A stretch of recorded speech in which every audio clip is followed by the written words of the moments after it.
Hello, everyone. We're live again. We're reading Wings of Fire today. Ain't that fun? Oh shit! I realize you can see my fucking thing. Whoops. My bad. Um, I forgot to turn the display thing off. But we got um, we're streaming. Um, but hi, we're gonna wait for people to come and drop in before we begin. The last time we read Rings of Fire, um, was not too long ago, but like we did, it was a hot minute since we last read it, which is why I wanted to read it today.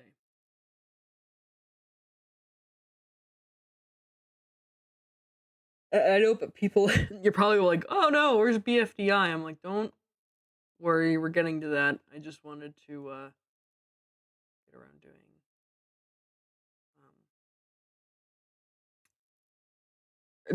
keep picking up on this again, if that makes sense. 13 days ago. That's the last time we did. So like a couple weeks ago now.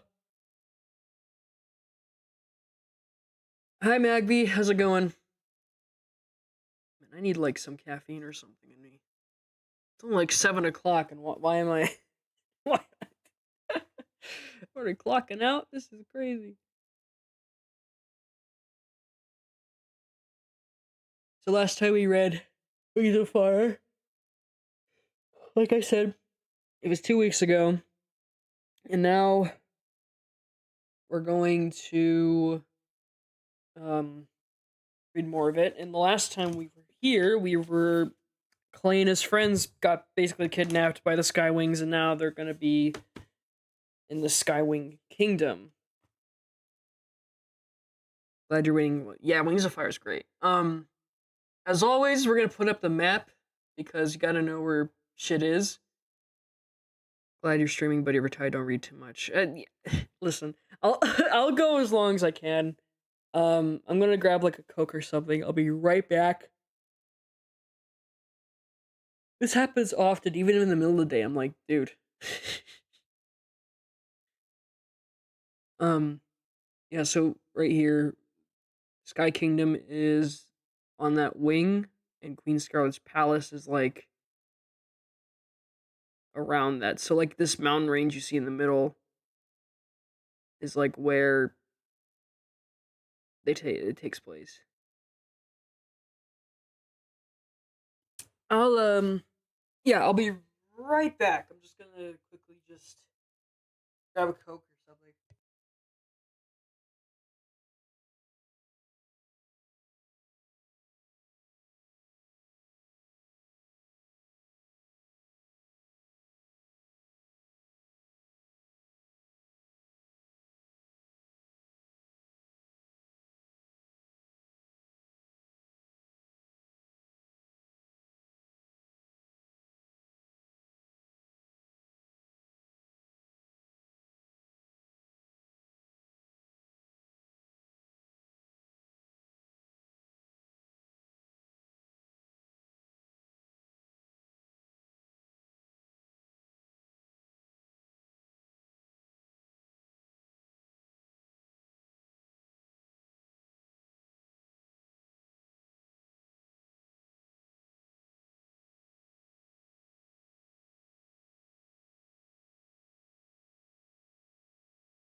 All right, I'm back. Um, so fun fact: I was looking through my my posts, my YouTube posts, and let me take a sip real quick. And they I completely forgot. I planned to stream to just kind of talk about random ass shit, like including like uh alternate AUs and stuff. But I never got around to it because graduation for one thing, and then suddenly I had to travel back this direction, back to Oregon from Florida. So that was a burnout. And then I had friends I wanted to see. I did that. Now it's almost 4 weeks since I graduated. About this week will be it, which is weird to me. It it feels like it just happened yesterday. Hello, hello, Avada. Do I call you that, or should I call you that, or is there another name you go by?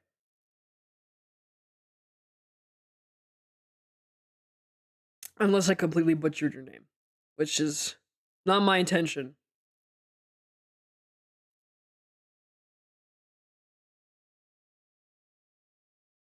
All right, where were we?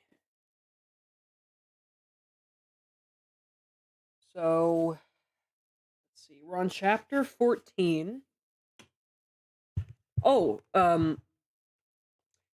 if you ever I'd be oh gosh, I'll be glad to do another AU stream. I just don't know what to do. Should I do art? Should I do I don't know, like random ass questions, or people ask me like random like, "Oh, what's like I don't know, some kind of Q&A thing." Here, this went by crazy fast. I know, yeah, this month did go by crazy. Like a lot happened. Like I finished college. I'm slowly getting back into making projects on my own time, and I'm actually doing it at a faster rate because assignments aren't clogging up. But I do have to focus on like a job and what else. Um, and I tried asking people like, do I take a break? Do I go into work? Like I was worried. I'm like, do I take like a big? I don't know what to do. Like you guys supposed to guide me. They're like, but a lot of the responses I've get was take a break because first of all, you're getting out of a routine that you've been building for the last 4 fucking years of your life. And like you gotta take a break at least. And I asked my old babysitter who I was with the car with her, and I was like, I've known her for years. She's been taking care of me since I was a kid. God bless her soul. Like she's still around. But I asked her like, oh, like, what do you think I should do? To uh, take a break, and she's like, do like for me, she likes to work, like a month would be okay for me, but she's like, for you though, I think 3 months to be exact. I think 3 months is a plausible time because that in that way you get settled into where you're at and you build up a routine thing. There's also that thing called post grad depression, which is not a great thing either. But luckily, it hasn't hit me yet. Maybe maybe it will, but who knows?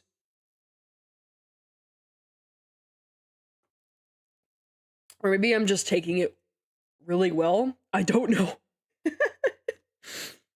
By doing projects and stuff because my mind's like, oh, I can actually have time to do this. Do a mix of art and Q&A and whatever you feel like. Yeah, I think Q&A would be kind of fun, interact with people a little bit. I know that I feel bad that I don't post a lot of information about it because a lot of people don't have the material to ask questions. So it's like, that's kind of like, that's kind of, what's the word for that? Like jump right. I don't know. Not contradicting, but it's like something else. There's a word for that. I just forget. It would take 3 months to lose the road routine. Maybe look at jobs, but don't jump right in. Yeah, otherwise you'd be too overwhelmed, especially in this day and age with the job market has been crazy. There's this one person, that's friends with who's the wife of a friend of my dad. who was like a lawyer or something. But his wife is a person that helps out like people in my age group or like people in their 20s or students like at universities, right? And she told my mom one time, this is crazy. She's like, "Yeah, her generation's having a little rough right now." And because my parents, my dad's a boomer, my mom's a Gen X person. So they grew up in a time where like, "Oh, jobs on the fly," but then we're in a time where like, "Oh shit. Well, people are ghosting me. Oh no." Um it's oh, man. And it makes me with that pressure and like seeing other people succeed what they're doing on their path and stuff. Sometimes that perfectionist side of me kind of creeps in or like, "Oh no, I feel like I'm behind. I feel like I'm not doing enough." That that kind of feeling. Um it sucks, but like I have to remind myself you're fine. Like you're in a spot where like you're okay. And it feel like it's just oh man, it's a lot of stuff being thrown at me. Especially when you got a father who's like 80 years old. I'm not joking, that's a thing. Like that's what my life set in and I have to put up with that. Unfortunately, with all, cuz he's dealing with dementia and it's I think I mentioned this unless I'm mixing my memory with something else, but I know that's hard to at with dealing with that sort of thing at 21 to 22 years old. It's rough for sure, especially with, you know, siblings that are like half siblings that are like in their 40s or so. It's like, oh man. Yeah, my family fucking lore is crazy. Um but I didn't mean to drop the bomb on that. That's what my situation is somewhat. It really sucks. I know a lot of people don't have that. That's like, not exactly common, but it's what I got to deal with and it's like dawning on me. Anyway, forget about that. That's my life. I try not to be, you know, I don't know. It's okay. I send you hugs now. Thank you, Magby. I know that's like a fucking drop, like a nuclear bomb on people, and I'm sorry about that. But it's like it's something that it's something you can't just dwell on or like keep in per se. You got to talk about it at some point. You know, as much as it sucks, but I got to work my way around it because that's my life. I'm just blessed and grateful for what I have, and that's what my dad taught me too. I'm not saying he's like dead, but he's not. He's still kicking. But he taught me a lot of things, including that. Where like just be grateful what you have. You don't have to have all this glamour and this whole fucking bullshit stuff. Like just stuff you don't need. Just enjoy what you got. Just like don't yeah. And there's one sibling of mine that's kind of like kind of on the fence about that. But we're not gonna get into that because it's family drama, and family drama is just it's sucky, and everyone has it. And this is a Wings of Fire stream. I'm not gonna get I'm not gonna get into that. And plus, this is the internet. Where the people they're just gonna fucking do what they do. I'm not fucking Christian. That's all I know of. I'm not some person who doxes myself. Like, yeah, beautiful teachings, and you learn a lot. And I know it's like, I know that people may find it weird to have a boomer for a dad, but it comes with its perks for sure. Like, I love him. Like, even though there's times where I get frustrated with him, but in all honesty, we all love him, and he's technically the guy who provided us pretty much everything we have right now. I mean, he saved up for my college, he did all this, and it's like, there's just a couple of people in my family that aren't really appreciative of that, and it's really sad. My parents are like 60s. Yeah. My parents are 25 years apart. So like my dad's like 81. He recently turned 81 on the 20th. Um and my mom's like 56 this August. So yeah, there's that to deal with parents that are 25 years apart, and I'm just like, and people are like, "Why is that happening?" I'm like, "Do you want me to go through the whole fucking lore? Like, this is like a whole goddamn movie. Do you want me to go through the whole?" And some of my life experiences I've woven into, um, like, um, into my stories too. Like, for example, in Dimensions, there's these two characters, Electra and Ignatius. Ignatius is the father, of his daughter Electra, and there's this like conflict in Dimensions where something happens and it causes a rift between the father and the daughter, and um the whole time Ignatius just wants to make things right with his daughter, and that's an arc that um I created basically based on the relationship between my dad and myself. So that's uh that's something. um That means they found each love with each other no matter what, that huge age gap. Yeah, I mean, I'm the product of that marriage, or that so I wouldn't be here if their love didn't work. And I was the only one planned for their, like, it's funny.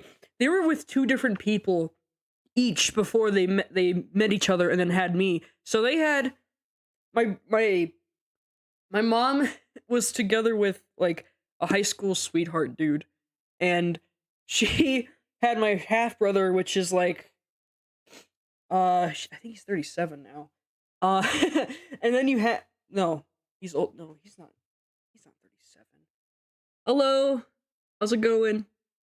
We're reading Wings of Fire today. That Australian ball. We were just talking about family lore before we get into it, because I went into a goddamn rabbit hole of life stuff, even though I don't really talk about that much, because why would I? Because it's not anyone else's business. But when it like affects me, it's like, like in some way I have to talk about it. My brother,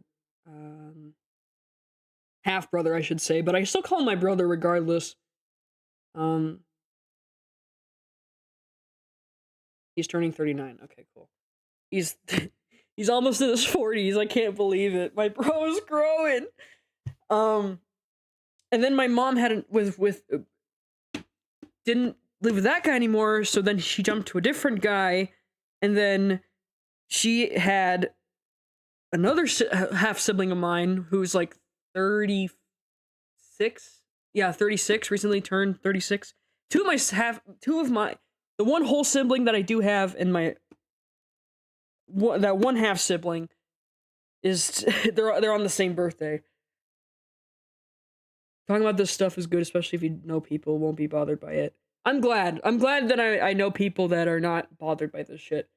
So after my mom had the two kids, 87, 1990. I think she moved to Las Vegas. That's how she lived there, and probably had me, and that's where my dad was because he was in retirement. So he retired in 1986, so he's like, get a house out there. Because I think he wanted to make a living out of gambling or something. I don't know. Like, that's such a boomer thing to do too. My dad is such, like, he likes horse racing. He likes all this baseball, sports, football, like all this stuff, and music. And yeah, that's just, well, we'll get to my dad in a minute. But my mom moved out there with a guy, because my half-sisters, oh gosh, here I go, explain the lore. My half-sister, her biological father, yeah, got in some trouble. I'm gonna say that because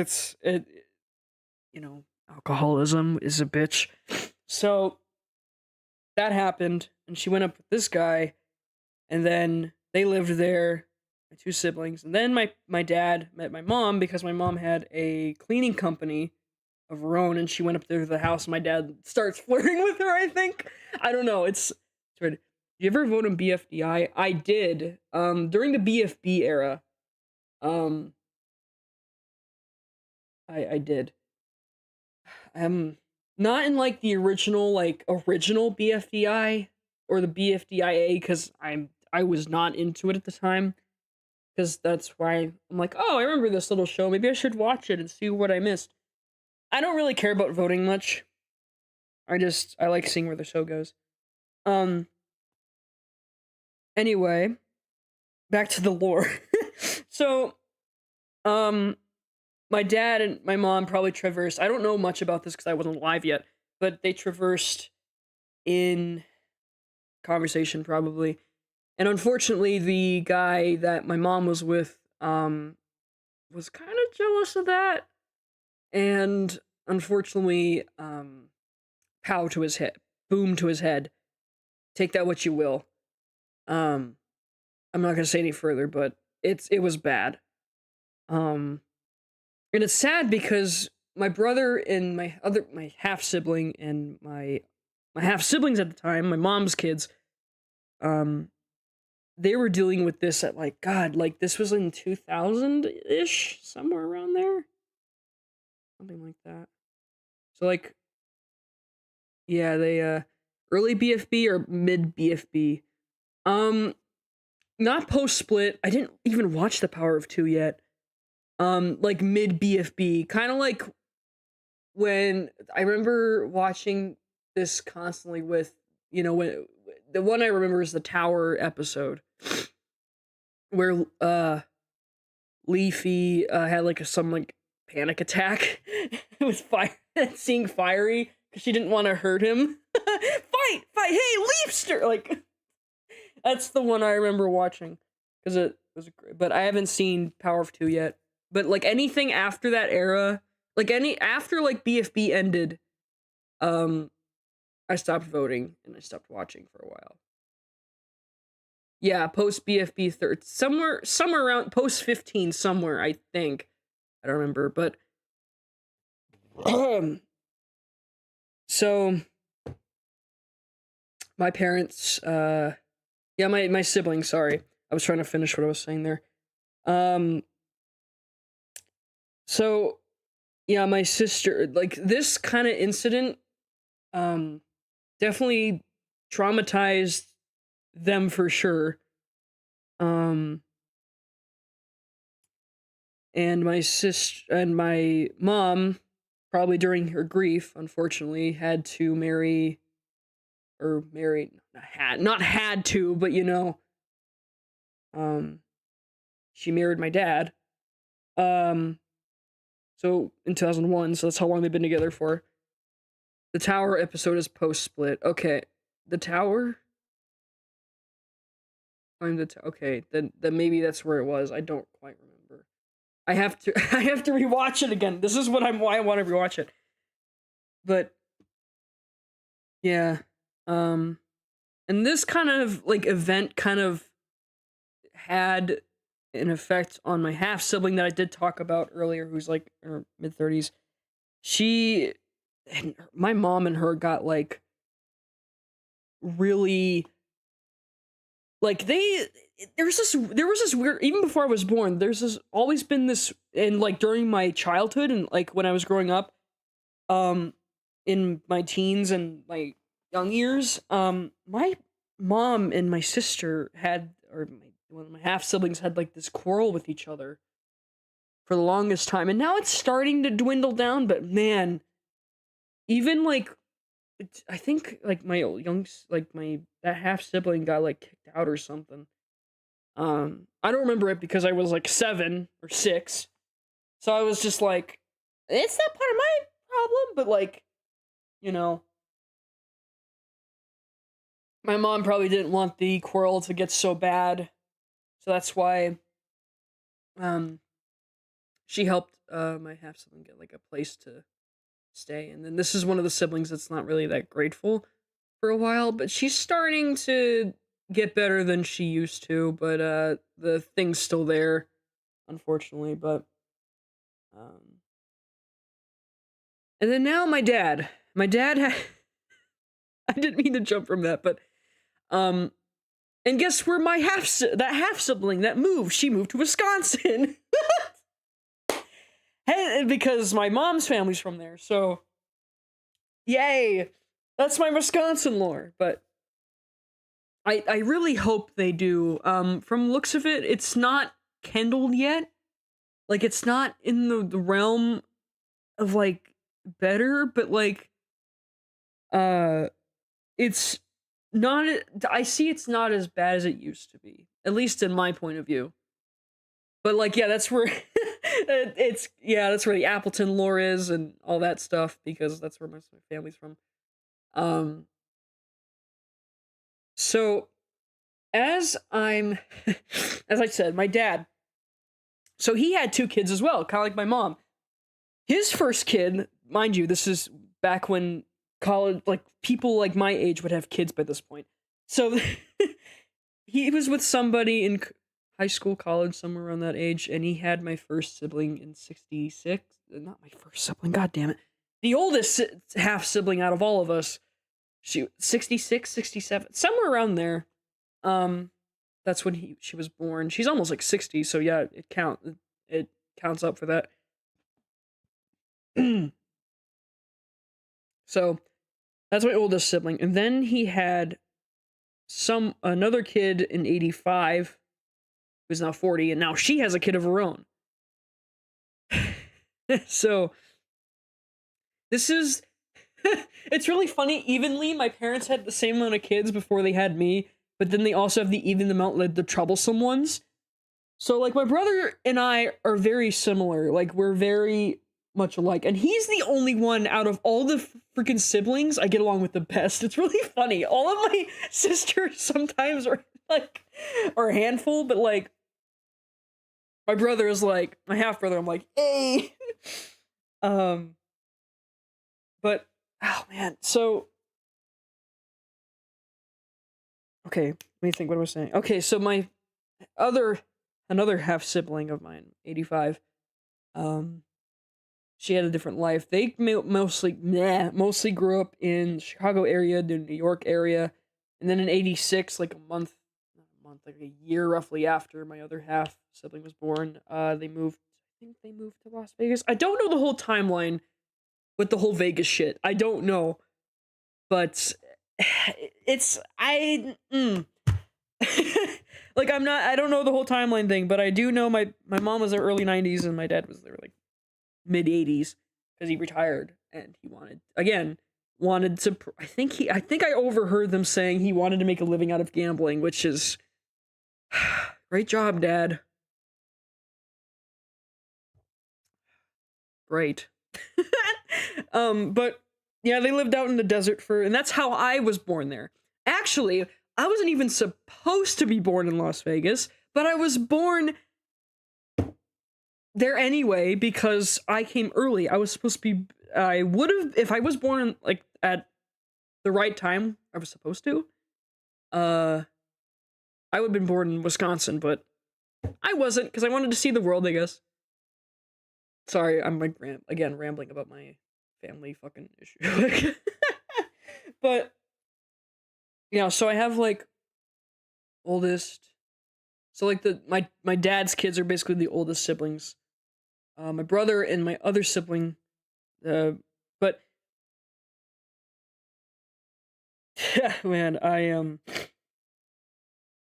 goodness, it's a lot. But, like, there is 6 of us in total. Yeah, 6 of us in total. The sibling that's not my half sibling at all is my the youngest sister by 11 months from me.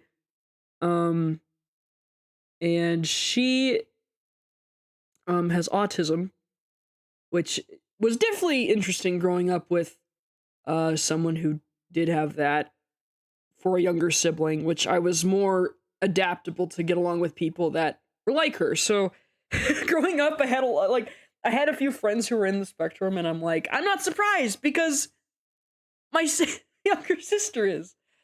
I've had people tell me like I could be like, oh, you could be, but I asked my other friend who is here, who is part of the spectrum, and he's like, no, I don't really see it, honestly, like, because but I was, I know about this, though. I was diagnosed with ADHD, though, which is about the kind of like they overlap with each other, which makes sense, but yeah, growing up with a sibling with that and her having a different school, like, environment was interesting. I remember, like, a vague memory of being in 5th grade and oof, almost said it real name. My younger sister would, wait, like, her classroom was across from mine, and, she would, she would be at my door waiting for me to get out because because she got earlier out than me. But, like, yeah, it's crazy.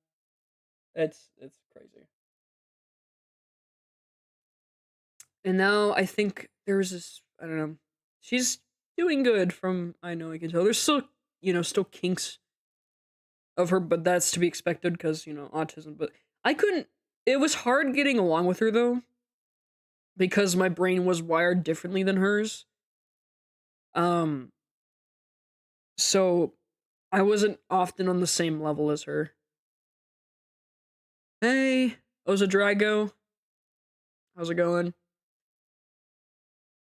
Anyway, we were just finishing up lore. I just spent a half hour talking about random bullshit, but when this is not a random bullshit stream, we gotta get into writing the fire. This is what we're here about. What are we talking about? Family stuff. Okay, I do have a visual for you guys.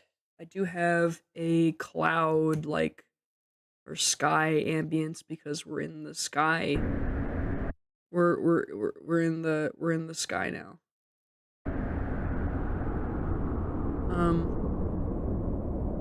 Is this the one I chosen? Yeah, it was, because it has the stupid fucking subscribing bullshit. Get out of here. I don't want that. Let me just grab the Firefox window. Because these dragons. Oh, hi, Dylan. It's you. Oh, that's right. You do subscribe. How's it going, Dylan? This is my one of my friends I grew up with in school. My childhood friends. I hope you're doing well, Dylan. I haven't heard from you in like fucking years. It's good to hear from you. Because dragons are family. That's true, yeah. Okay, so how is the audio isn't on. Oh no, it is. Never mind. Is this good high enough? The audio?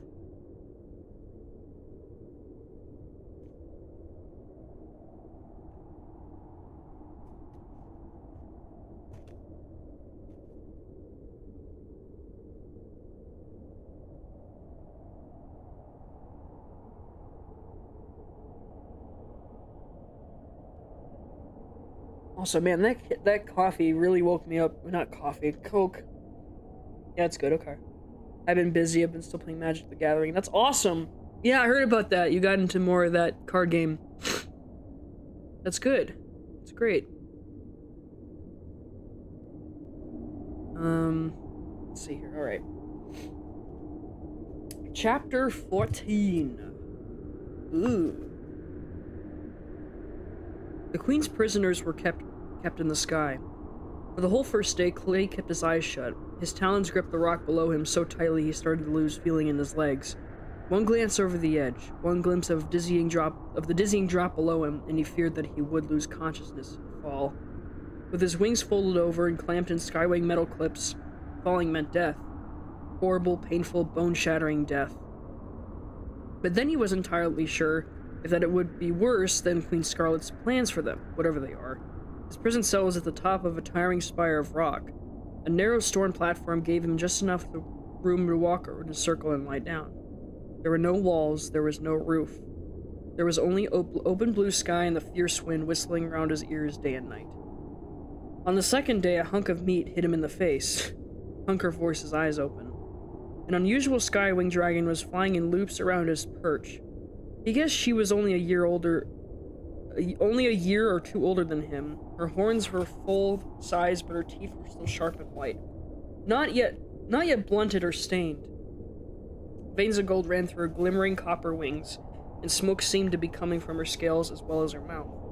She stopped and hovered in front of him. Her eyes were startling, like two small blue flames blazing through the smoke. Clay was pretty sure skywings normally had orange or yellow eyes, and he wondered if there was something wrong with this one, like Sunny. Something dead and bloody had charred lay on the stone in front of him. Clay took one look at the blood, remembered the shape of Dune's broken neck, and threw up over the side of the platform. To his surprise, the other dragon started laughing. "Oh, gross," she said. "Too bad the barracks aren't down there. The guards seriously deserve that."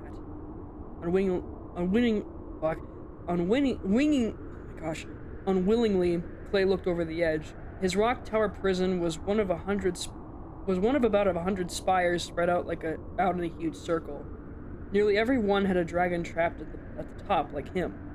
Like him, they each had thin metal clamps on the outer edge of their wings. In the center of the circle was a bowl of rock, like an empty lake, with sand at the bottom and sheer walls. Above the walls were rows of benches, balconies, and caves for spectators to look down into the arena. At the bottom of this tower there was only one bare rock, but from up there he could see the heart of the Skywing Kingdom stretched across the mountaintop. Queen Scarlet's vast palace was carved into the gray and black rocks at the peak. Half of it was inside tunnels and caves, while the other half was open to the sky and bristling with defenses. Fire-colored dragons crawled across the mountain face, digging and blasting out new palace extensions until they were covered in stone dust and dirt and looked no brighter than mudwings. The war had slashed this kingdom with sharp talons. Clay spotted collapsed towers, scorched marks along several walls, and a ravine half full of dragon bones. Ugh. Even as he watched, he saw two skywings carrying a corpse of a crimson dragon and dump it in a ravine. They set fire to the body and covered for a moment over the smoke, their wings brushing against each other. They then wheeled and flew away, leaving the body to blaze down into ashes and singed bones. Far off to the east, Clay could see the blue glittering line of the sea.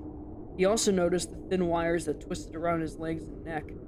He had been too terrified and confused to pay attention to what the Skywings did with him when they first arrived. The wires stretched from him out to the necks and legs of the other prisoners, who all had them as well.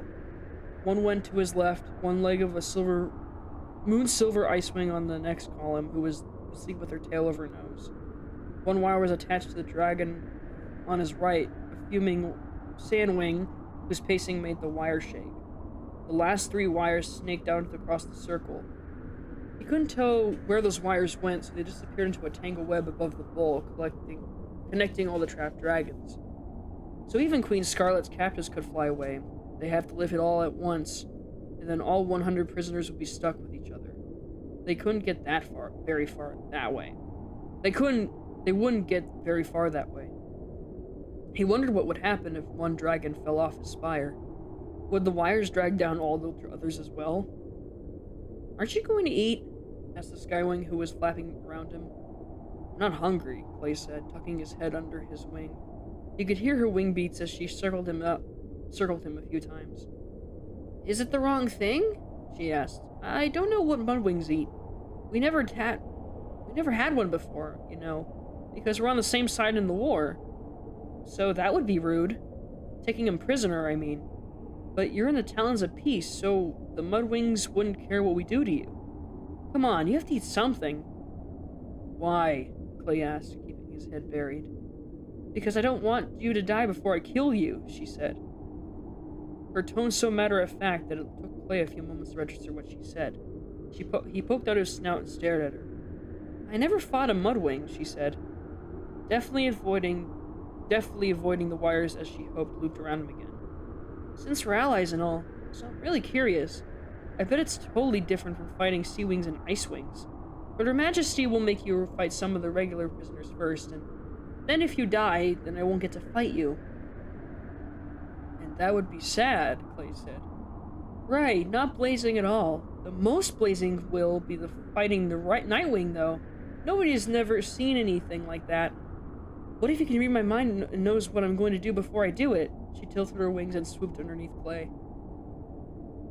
At least he's eating. Wait, no, wrong voice. At least he's eating. Hey, I wonder if she'll make you fight each other. But then I only get to fight one of you. Do you think you could beat a Nightwing? Probably not, huh? Starflight? Clay asked. Is he alright? Where is he? He stood up and peered out into the circle of prisoners. He wasn't so bad as long as he didn't look down. You could see several blue and green dragons who must be sea wings, but none of the ones close to enough to identify were tsunami. Most of the trapped dragons were sea wings, ice wings, or sand wings. They must be prisoners of war. A few were red or orange sky wings. He guessed that those were subjects who had somehow displeased the queen. Only one prisoner was Midnight Black, and he was nearly on the opposite side. He was nearly on the opposite side of the circle from Clay, so far away. Clay couldn't see his face, but he could tell that Starflight was sitting still in his helpful, terrified stalemate pose, his head drooping. If only he could read minds, Clay wished desperately that he could get a message across the arena, although he didn't know what he would say. Maybe just that he was sorry for all the times he teased Starflight or hidden his favorite scroll or whined about studying. See him? Asked the Skywing. He doesn't talk much. Clay snorted. Ask him to teach you something, like how the dragons took Pyria from the scavengers during the scorching. Then you won't be able to shut him up. I'll do that, she said, apparently missing that Clay was joking. He squinted at her. The light up there was too bright, and it was even brighter when it reflected off her smoky copper-colored scales. Who are you? He asked. Are you a guard? Ick, no. I'm Peril, she said proudly. The Queen's champion. What's your name? Clay, he said. What do you mean about fighting me? Why do we have to fight? Wow, she said. Are you serious? Have you been living underneath a rock or something? Pretty much, Clay said with a grimace. Really? She tilted her head curiously and thought for a moment. Alright, that's the Queen's arena down there. She flicked her long pointed tail at the bowl below them. There's a battle almost every day for Her Majesty's amusement. If you win enough battles, you go free. How many is that? Clay asked.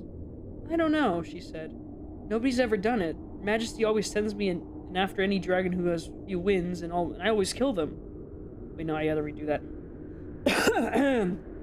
Nobody's ever done it. Her Majesty always sends me in after any dragon has a few wins, and I always kill them. She shifted her wings in a shrug. I'm really dangerous. And possibly crazy, Clay thought. How many lives has she taken? Does she keep count? Does she care? What are you looking for? Harold asked. Clay had been scanning the prisoners around the circle since spotting Starflight, but he couldn't see any tiny gold dragons or unusual colors. Where are Sunny and Glory? The other dragons who were brought in with me, he said. Do you know where they are? The Sea Wing's over there, Harold said, spiraling up above him and pointing to a deep blue dragon halfway between him and Starflight. Clay immediately recognized Tsunami's angry tail lashing. Boring, Harold added. I fought plenty of Sea Wings, easily, once you know their tricks. I bet Tsunami has some tricks you've never seen before, Clay thought. What about the Rainwing? She tilted her head at him. There's a Rainwing here? You can't fight her, he said too quickly. They have no defenses. It wouldn't be fair. I will do whatever Her Majesty tells me to, said Peril, but I haven't seen a Rainwing. They didn't bring her to the arena. There's a Sandwing too. Oh, my phone just went off. I was knee-deep into this, and you distracted me. That scared the shit out of me. My phone just decided to get me out of the zone.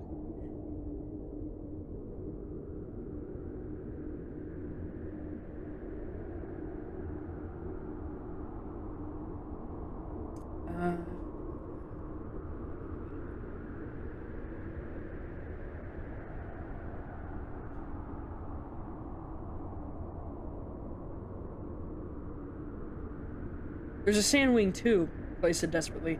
She's really small and golden and kind of odd looking. I haven't seen any dragons like that, Peril said. But I'll keep an eye out if you want. She did a slow backward somersault in the air and tipped her wings at him. I better go warm up. Cheer for me! Peril dove down into the arena. He watched her glowing copper shape spiral down into the sand below. A few other dragons were in the arena, sweeping or checking the walls or guarding the seats. Clay noticed that they all hurried to move away from Peril.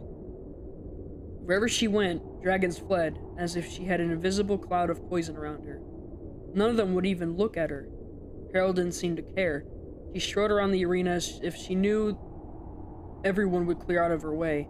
Her head kept turning towards the largest rock balcony, which jutted out of a cave overlooking the arena. Finally, she flicked her tail and vanished into a dark opening in the side of the arena wall. And this is why movie theaters tell you to put your phone on. Exactly.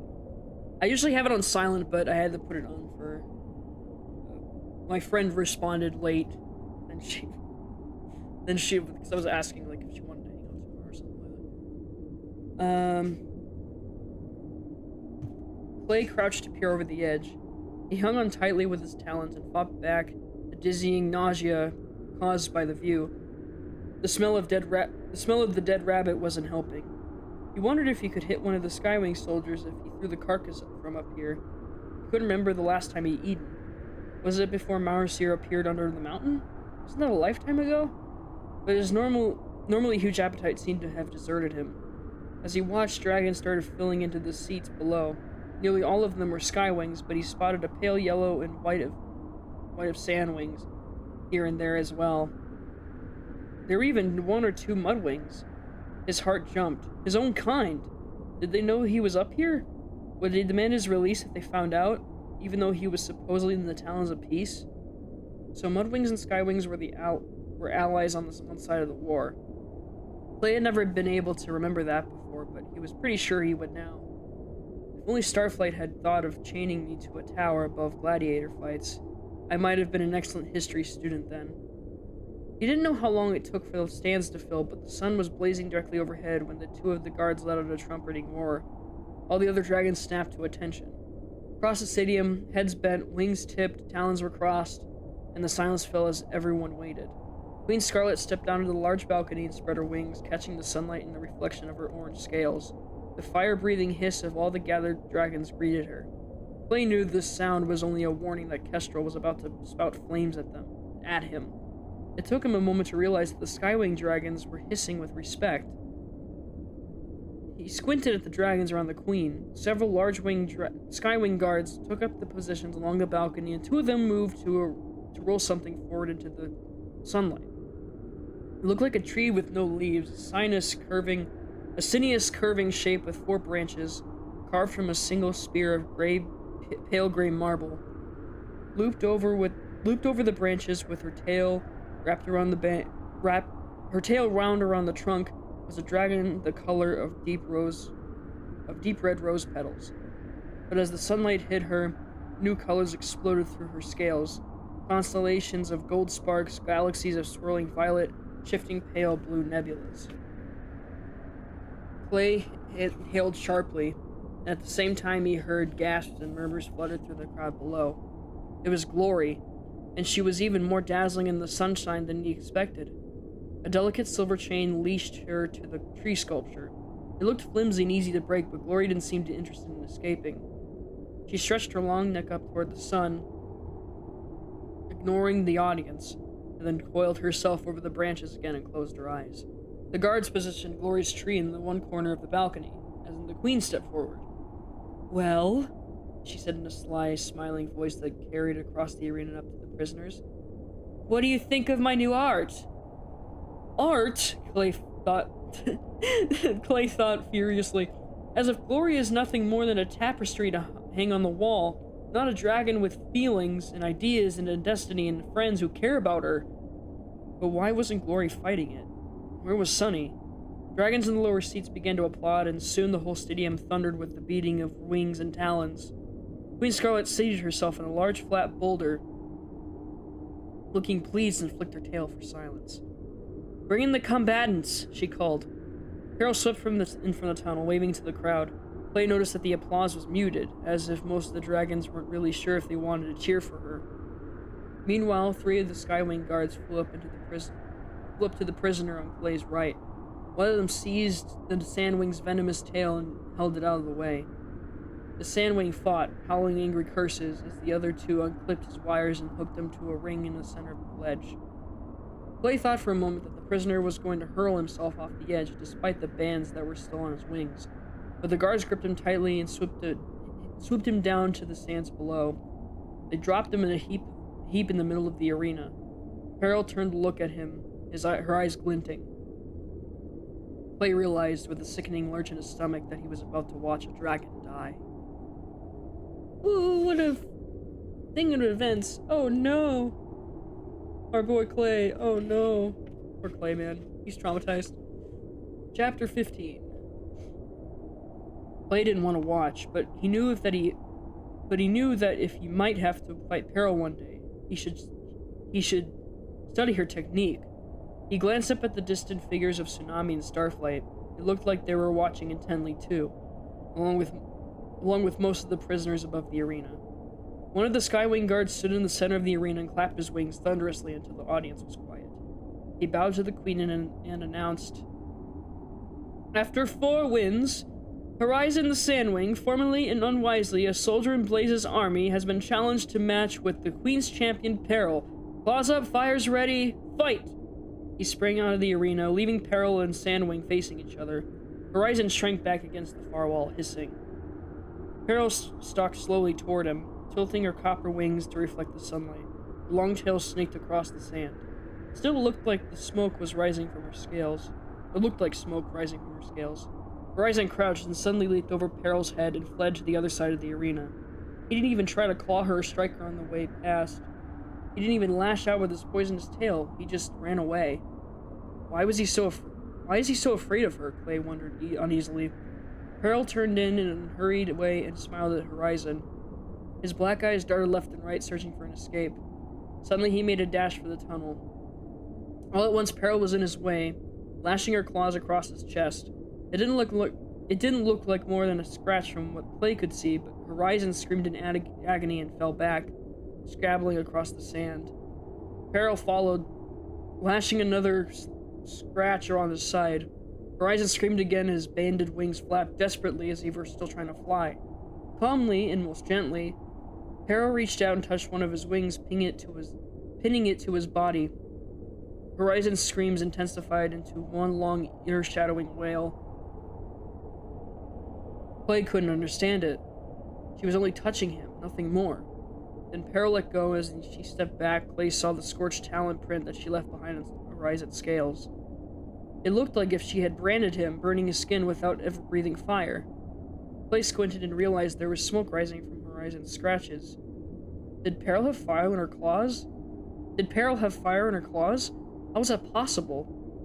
He looked across at Starflight's slumped form, wishing that the Nightwing was close enough to explain everything to him. Suddenly, Horizon attacked. He flung himself at Peril, lashing at her eyes and jabbing his tail at her heart.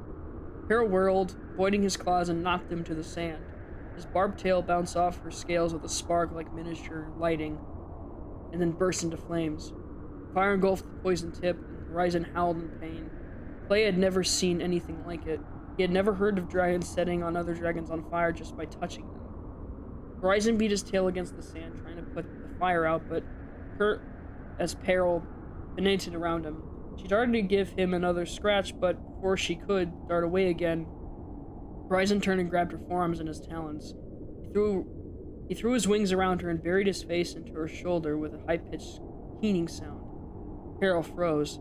Smoke billowed off the 2 dragons, and black marks crawled among Horizon's wings until they started disintegrating into ash. He crumpled slowly into the ground, and Peril crouched with him, holding him up with her wings. A violent shudder went through the Sandwing's whole body. He let go of Peril and flapped slowly onto his side on the sand. Disfiguring burns had melted into his facial features, and his wings were charred into black strands between large holes. His talons had scorch marks in the center of their palms. Clay had a sudden, quick flash of memory. Kestrel had the same scorch marks on her talons. Had she fought with peril back when Kestrel lived in the Skywing Kingdom? How had she survived? Peril stood up, looking down at the dead Sandwing. A disappointed murmur was starting to spread around the stadium. Her copper wings wavered, and she turned to glance at the Queen Scarlet. The Queen sighed and stood up. Well, that was boring, she said. She raised her voice to address all the prisoners. I hope some of you up there are braver than this pathetic creature. Clay had never felt less brave. Peril was nearly a whole new category of monster. If Horizon couldn't beat her, perhaps forcing a quick death, even a horrible one, was still a better choice than being killed slowly for the Queen's entertainment. Don't worry, the Queen said to the crowd, shaking out her wings. We have a special treat tomorrow, something we've never seen before. Hopefully this time someone will at least try to amuse me. Unlike some dragons, Queen Scarlet gave Horizon's body a stern stare, turning her frown on Peril as well. Peril bowed her head and stared at the sand. Dismissed, said the Queen with a wave of one talon. She turned and swept away. Clay leaned far out as he dared, watching Glory sleep while the soldiers rolled her back into the tunnels. Maybe she was drugged. Maybe the Queen had threatened her somehow. Maybe she was sick, or there was something else terribly wrong. But he didn't know who to worry about more. Glory, Sunny, or who was still missing, or Starflight, who could be thrown into battle tomorrow. Was that what the Queen meant by something we've never seen before? Starflight was good at maps and dates and facts and tests, but his claw-to-claw combat skills were tragic. Clay wasn't at all sure that Starflight could survive the arena.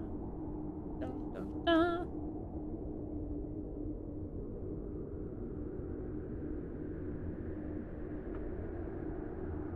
So I'm gonna show you guys what Queen Scarlet looks like in Peril, just for visual sake.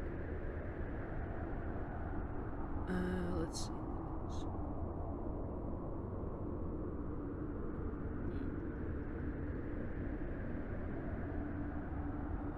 Quick moment while I get the...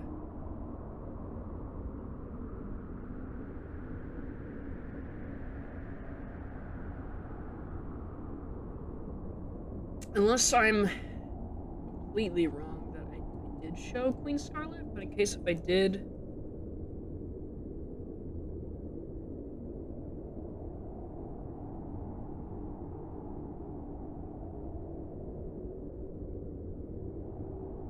Let me get that reference image for you.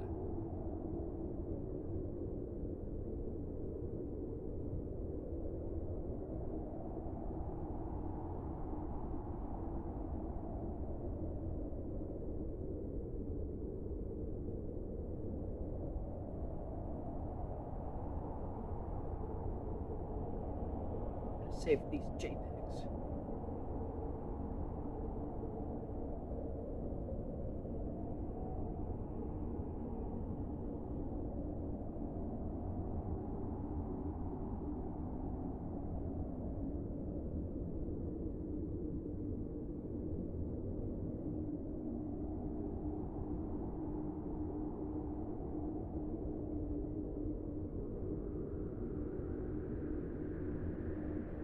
So, Starflight is, yeah, literally, Starflight is Lucas. He really is. Oh my god. My boy. And Starflight was always my favorite too. Totally not because he reminds me of Lucas, but... Okay. So I'm gonna show...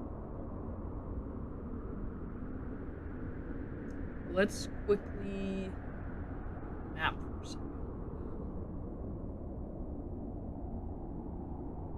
Let's go ahead. So here's what Peril looks like. So she has like these blue eyes. And like this beautiful orange color. Totally not I know, it's really funny. Even back then when I was reading this at 12, because this was like the prime time when I was in the story mode, I was like, ooh, it is like that. And what's really funny on Tumblr, I keep seeing people, or I see people doing actually like Wings of Fire art with story mode, and I'm just like, dude, this is the shit I was doing like 10 years ago, and nobody believed me. Not to be like narcissistic or anything.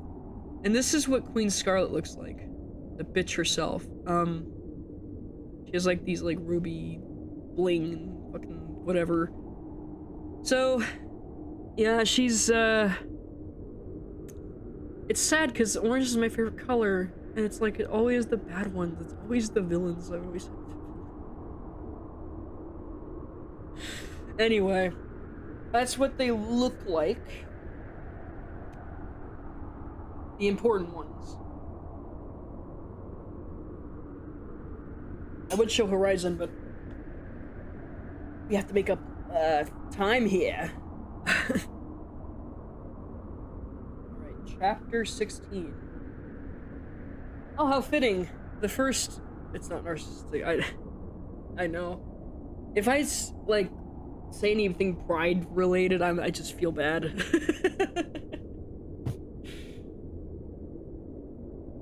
Alright. The first, like, sentence that says, as the sun began to sink below the mountains.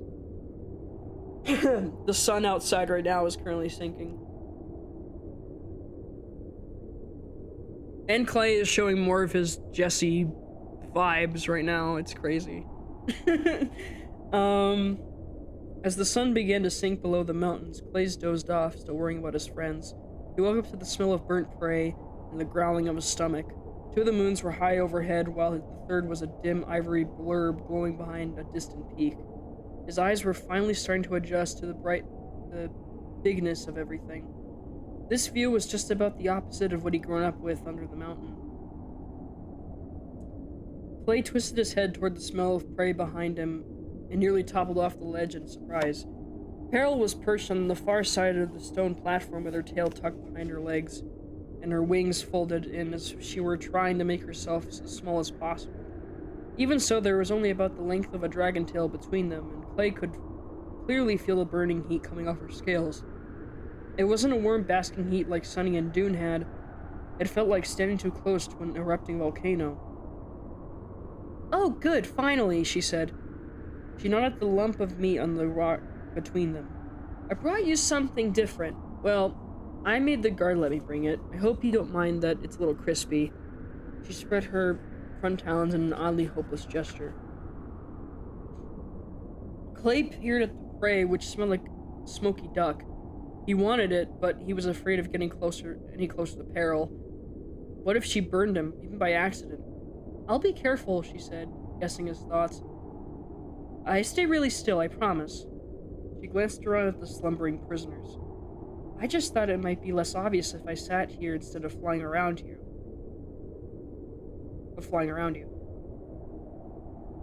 She didn't sound like a monster.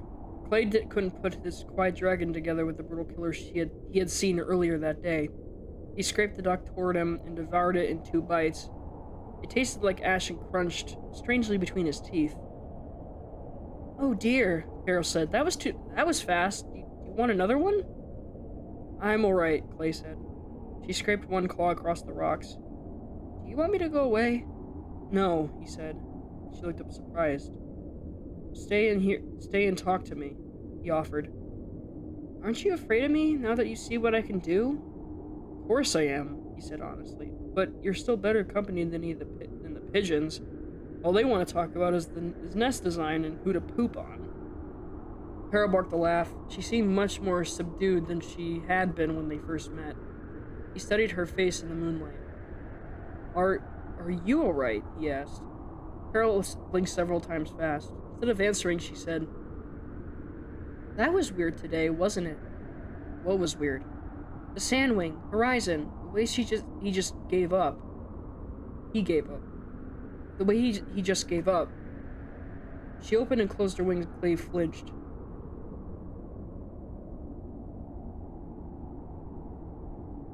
"Why would he do that?" Carolyn went on.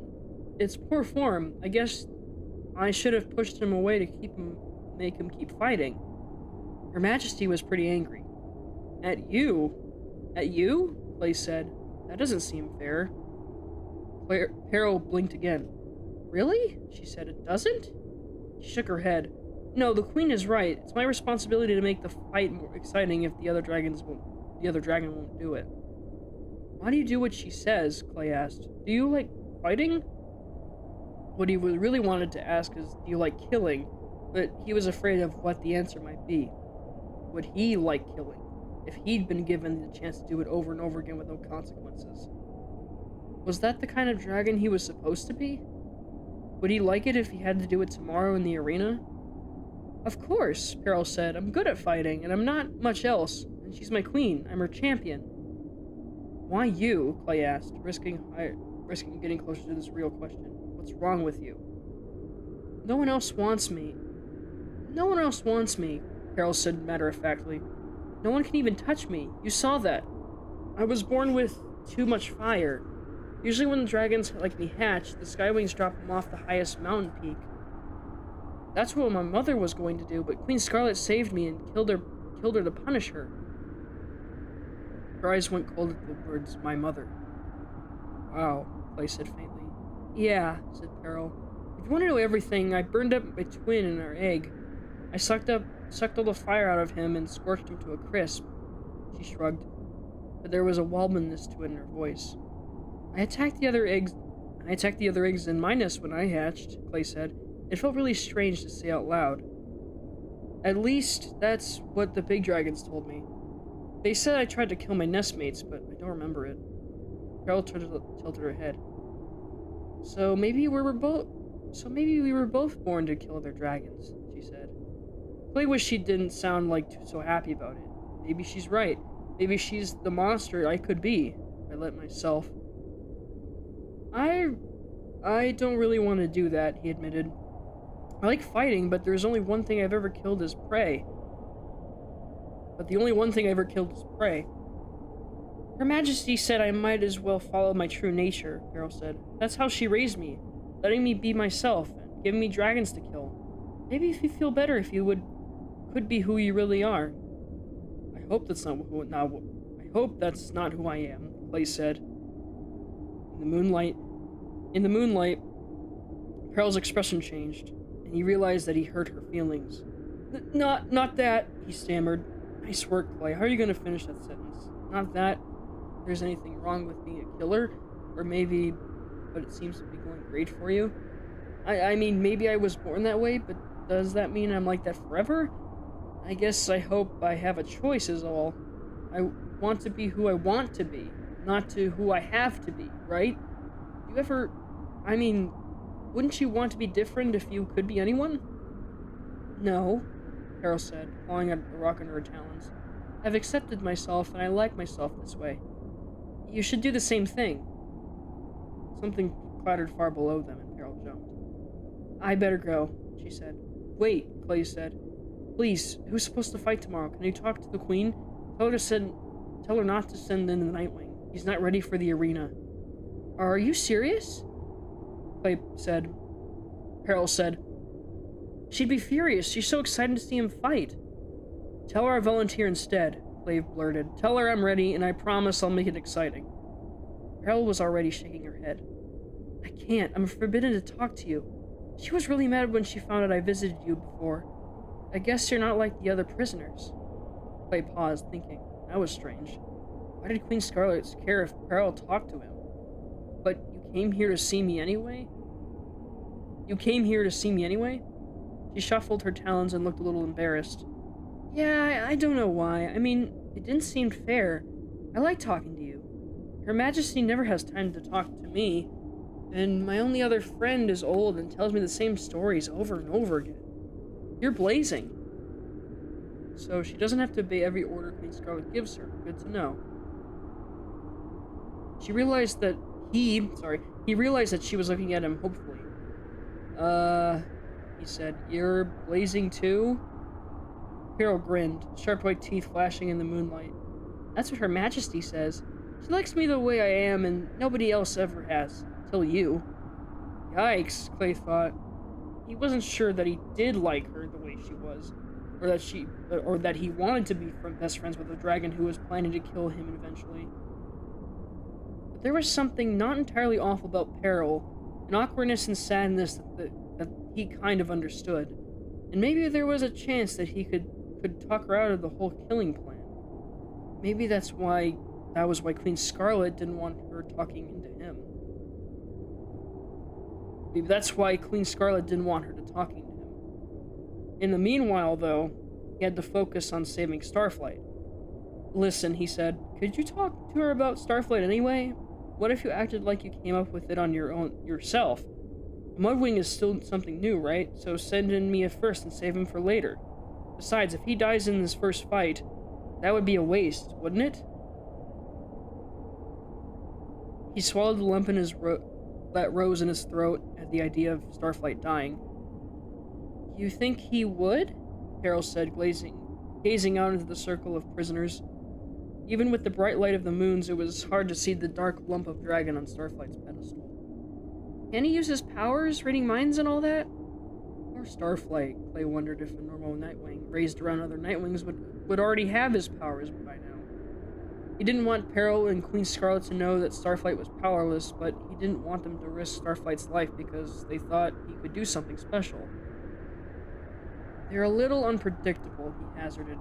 He's not fully grown, you know. He's still learning how to use them. Although, of course, they're very scary when they work. He hoped the Skywings had no more information about Nightwing powers than Starflight's scrolls did. Oh, Carol said. That makes sense. Her tail twitched over her talons as she thought. Clay tried to sit a little bit closer to the edge, but... Clay tried to sit a little bit closer to the edge, away from her blistering heat. All right, she said, finally. I'll try. Thank you, Clay said. Peril spread her wings to fly away, and then she hesitated, looking at him. You wouldn't do that, would you? Clay tried to think of what she meant. Kill yourself like that, she said. The way Horizon did. She coughed and a small ring of smoke puffed out of her snout. Clay had no idea what he would do if he ever had to fight Peril. It sounded even more terrifying than swimming down into the underground river. He met her eerie blue eyes and realized that she looked very worried. I don't think so, he said truthfully. He couldn't imagine just choosing to die that way, and he didn't think he was brave enough to do it either. Oh, good, she said. I'd much rather kill you fair and square. Well, good night. She leaped up into the air and beat her wings, sending a wave of heat over Clay's scales. He felt very unsettled as he watched her spiral down into the arena. Peril was the first dragon he met outside the mountain, and if you didn't count Queen Scarlet. Maybe she wasn't as strange as he thought. Maybe switching between friendly conversation and violence was normal for a dragon. Somehow he didn't think so. Was she right about his true nature? If he had been raised like her, killing dragons and feeding the monster inside him, maybe he'd be less worried all the time. Maybe he needed to accept that part of him, like she had. But would his friends still like him? Would he be more or less worthy of the prophecy that way? One thing was for sure. Whenever he did end up in the arena, he'd find out how he felt about killing pretty fast. Oof. Oh, man. Oh, Peril is right. Yeah, Peril is right. I'll think about it. You know, like, just... can you think about it now? Can you stop?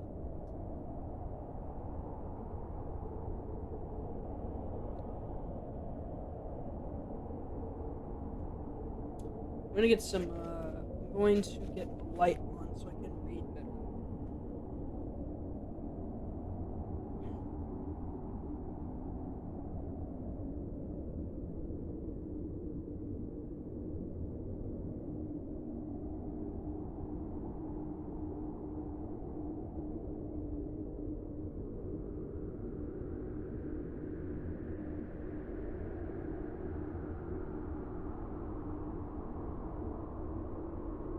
So nonchalant. Yeah, I know. Peril, I remember, like, back in the day, I remember, like, Peril and Clay were, like, shipped a lot. I mean, you can see why. Alright, in the book, we're at page 143.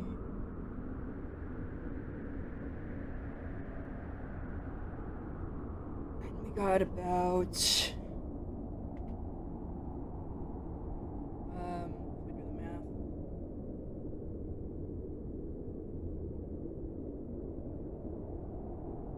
161 pages to go in the book. Isn't that cool? Yeah, these chapters go pretty quick, unlike the Odyssey, which, they span like a while. Alright, chapter 17. Gosh. The next morning, three blood-red Skywing guards arrived to unchain Clay. "What's happening?" Clay asked nervously as they unclipped the wires around his legs. He's gotten used to the feeling that somebody would catch him if he fell, even if it would probably hurt.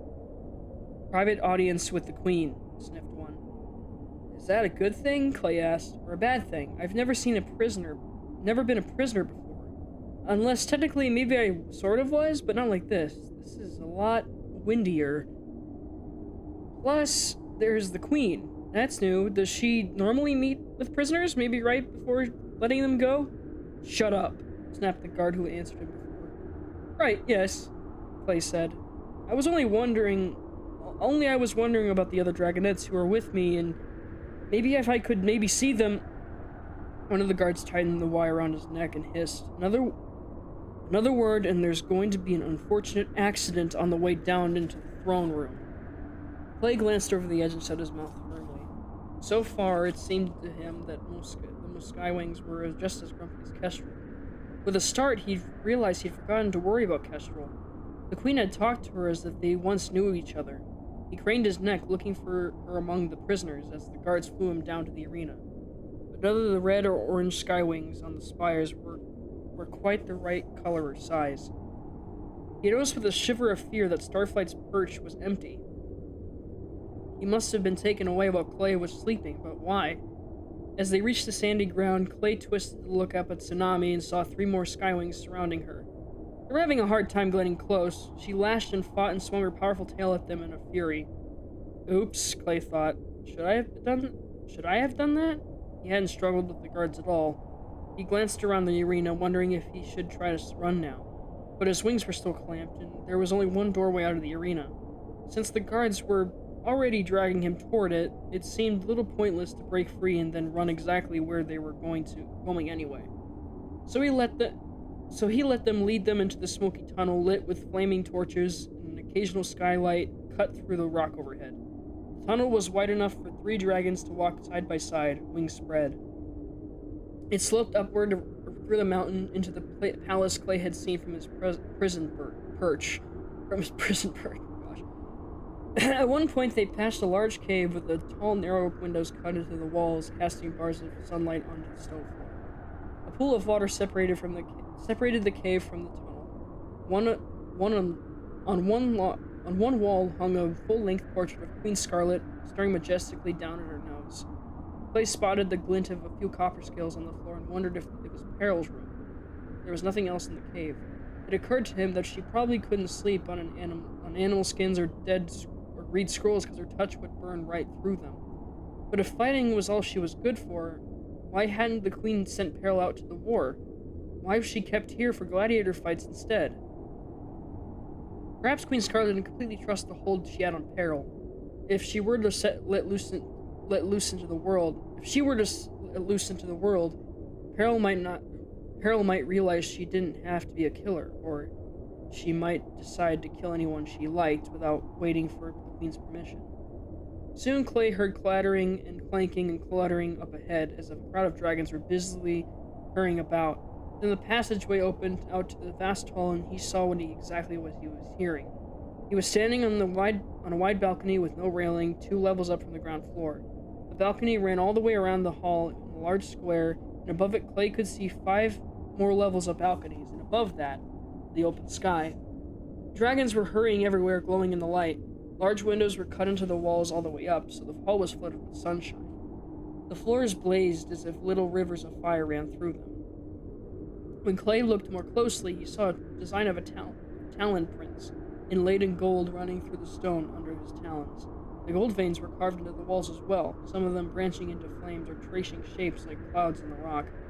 Clay remembered that the queen must be very wealthy. This showed how powerful she was as well. Even with all this gold at her claw tips, no dragon dared to dig it out and steal it. The guards shoved him in the direction where the gold talon prints led. Clay followed the trail, gazing at the dragons bustling around the hall. Skywings flew from level to level, hopping across the great space and dodging wings and tails as they went. Some of them exchanged small message scrolls in midair, others were carrying buckets of water or clean animal skins or platters of food. Everyone seemed either very busy or as if they were trying to look very busy.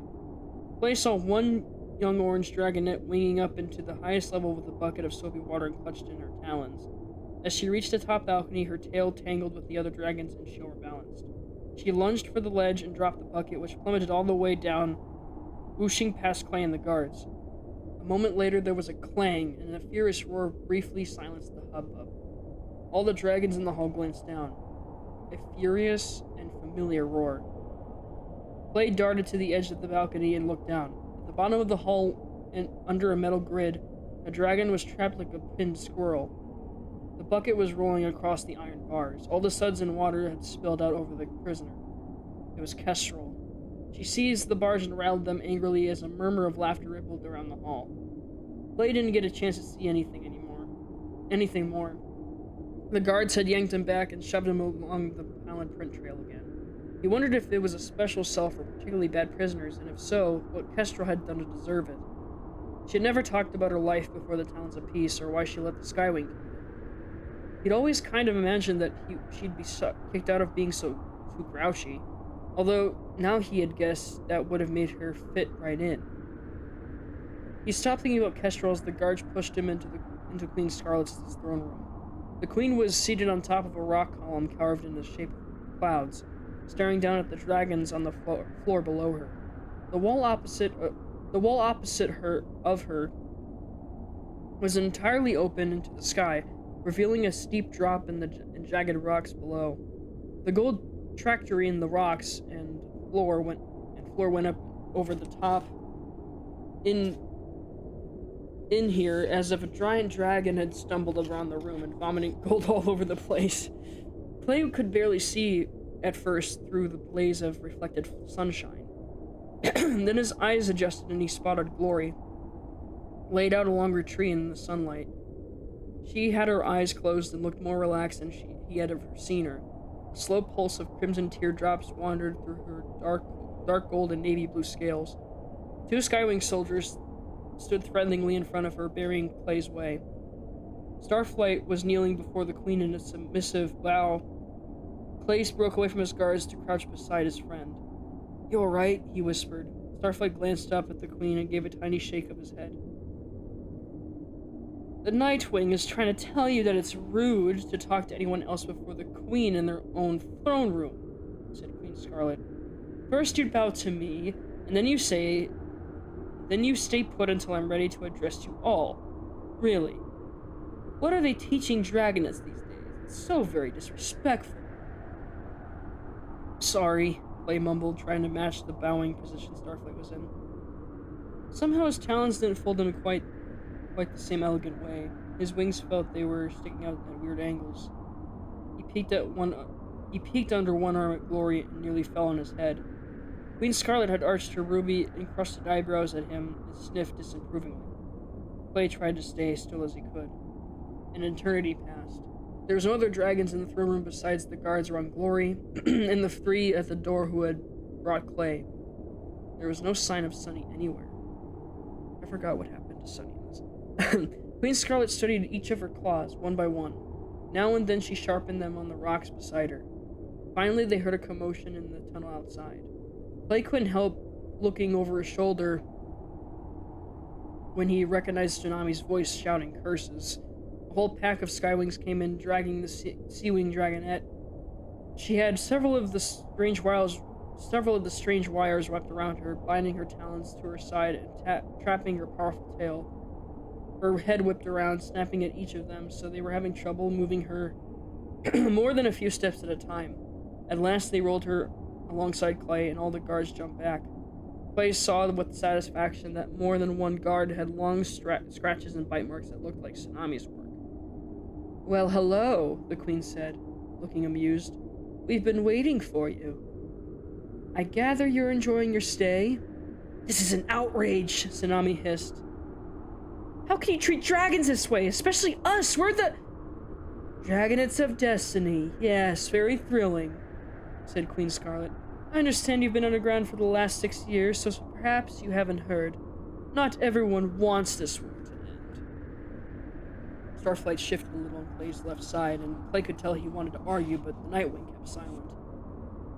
"Personally, I think the war is quite entertaining," the Queen went on. "I pick up a lot of contenders for the arena from the battlefield. It's a terrific distraction for those dragons who might otherwise have challenged me for the throne. No one's even tried in about 8 or 9 years. Saves me a lot of trouble." "So it's alright that with you that hundreds of dragons died all across this world?" Tsunami spat. The Queen gave her a pitying look. "As if you know anything about that. Have you ever been in a real battle? Have you ever seen hundreds of dragons die? Do you know anything, really, about this war?" Tsunami's mouth opened and closed a few times. "We've studied it," she said fiercely. "We know, it's awful, but we know innocent dragons are getting hurt." "Well, it's easy to say war is awful," Queen Scarlet said, waving one talon. "But it's a lot harder to solve these problems without having a war, especially when you're talking about dragons. Fighting comes naturally to us. You should know, you attacked me when you barely even knew me." She flicked her tail forward, and Clay saw the ugly red gash in her scales. He felt queasy and guilty. Could they have done something else instead of attacking her? Would everything be different now if they found a peaceful way out? Tsunami looked flustered. "And who should be the next Sandwing Queen?" Scarlet asked. "Burn, Blister, or Blaze? I'd really love to know if you already decided that, from the wisdom and wide experience of your safe little underground cave." "That's not our fault," Tsunami said. "We wanted to be out in the world." Queen Scarlet looked amused again. "That's what you think," she said. "Hilarious. As if you have survived this long out here. Your minders did tell you what happened to all the other dragonets born on the brightest night, didn't they?" Starflight inhaled sharply. He and Tsunami exchanged glances, but Clay didn't understand. The Guardians had never mentioned any other dragonets born on the brightest night, like they were. "Tisk tisk," Queen Scarlet said, seeing the surprise on their faces. "Well, I won't go into details, but it was very sad." "Excuse me," Clay said. Starflight trod on his foot, trying to shut him up, but Clay jostled him anyway. "Ow, stop! I have a question." "Excuse me, Your Majesty," he said. "Where's Sunny? Is she alright?" "Oh, the funny-looking Sandwing," Queen Scarlet said. "I think Burn would like her very much. She collects curiosities. You should see her palace. It's quite horrifying. Full of 2-headed lizards and 7-toed dragon talons and stuffed scavengers with the palest skin you ever saw." She shuddered. "That misshapen dragonet will be the perfect present for her." "You can't give Sunny to Burn!" Tsunami flared. "We have to stay together!" "I can do whatever I like," Queen Scarlet said. "This is my kingdom." "What about Glory?" Clay asked. "What's wrong with her?" "Nothing's wrong with her," said the Queen. "She's quite perfect, if you ask me. A lovely accessory for my throne room."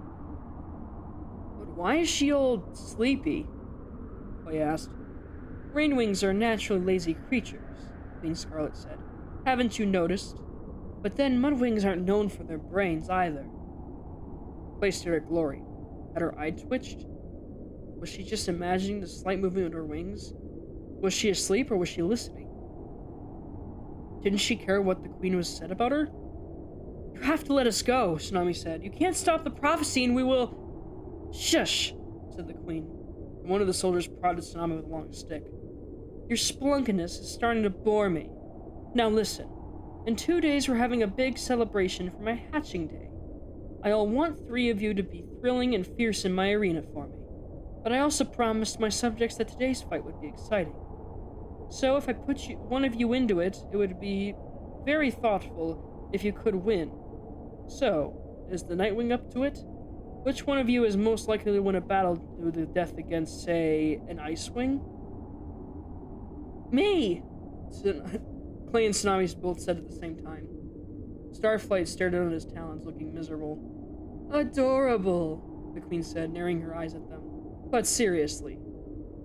Me, Clay said. I'm a great fighter, put me in. No way he was going to watch Tsunami get... No way he was going to watch while Tsunami got slaughtered. Especially since the others would need her much more than him to have any chance of escaping this palace. Or place. Dude, Clay is depressed as fuck. Oh, man. Oh, good lord. You're delusional, Tsunami snapped at him. I beat you all the time. I'm the strongest of all of us. Not all the time, Clay said. And a Mudwing would be more exciting than just another Sea-Wing, wouldn't it? He said to the queen. True, she mused.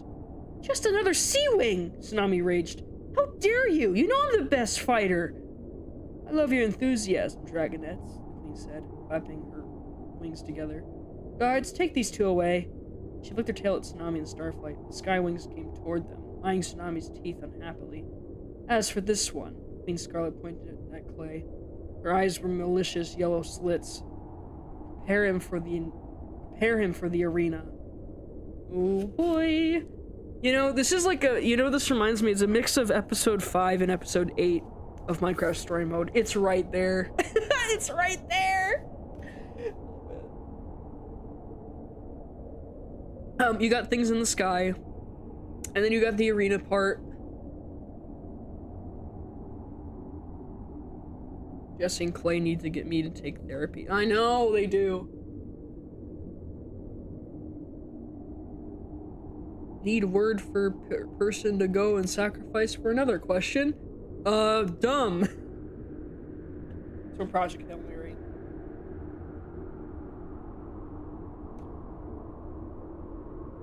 Scarlet is Issa. Yeah, like Mevia and Issa were the same a person or a dragon or whatever.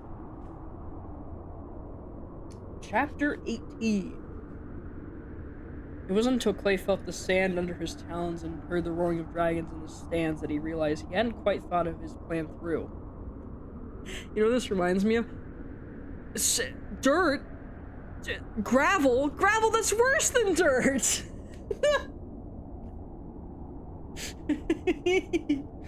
Oh my god. I love that line from that episode. He had no idea what his fighting skills would be like against an unknown dragon. His mind went blank as the Skywing guards dropped the hissing Icewing onto the ground opposite of him. Did he know anything about Icewings? The sun was high in the sky and it was much warmer in the arena than up on their prison spires. Clay could see beads of silvery liquid dripping through the Icewing's glacier blue scales. Above them, Queen Scarlet smirked from her balcony, with Gloria sleeping serenely beside her. The same Skywing announcer from the day before strutted to the center of the arena and bellowed at the crowd. After last month's battle with Blaze's army, our queen's dungeons were stuffed with Icewing prisoners of war. Only 9 have survived. After 2 wins, I give you Fjord of the Icewings. Fjord lashed his tail and snarled at Clay. And in this corner, an unusual case, a Mudwing, but not one of our allies. No, this dragonette was found hiding under our mountains, protected by the talons of peace. Is he one of the dragonettes of destiny? Not if he loses this battle. A murmur of laughter rippled around the seats, but in the closest faces, Clay could see expressions of uneasiness and, he thought, concern.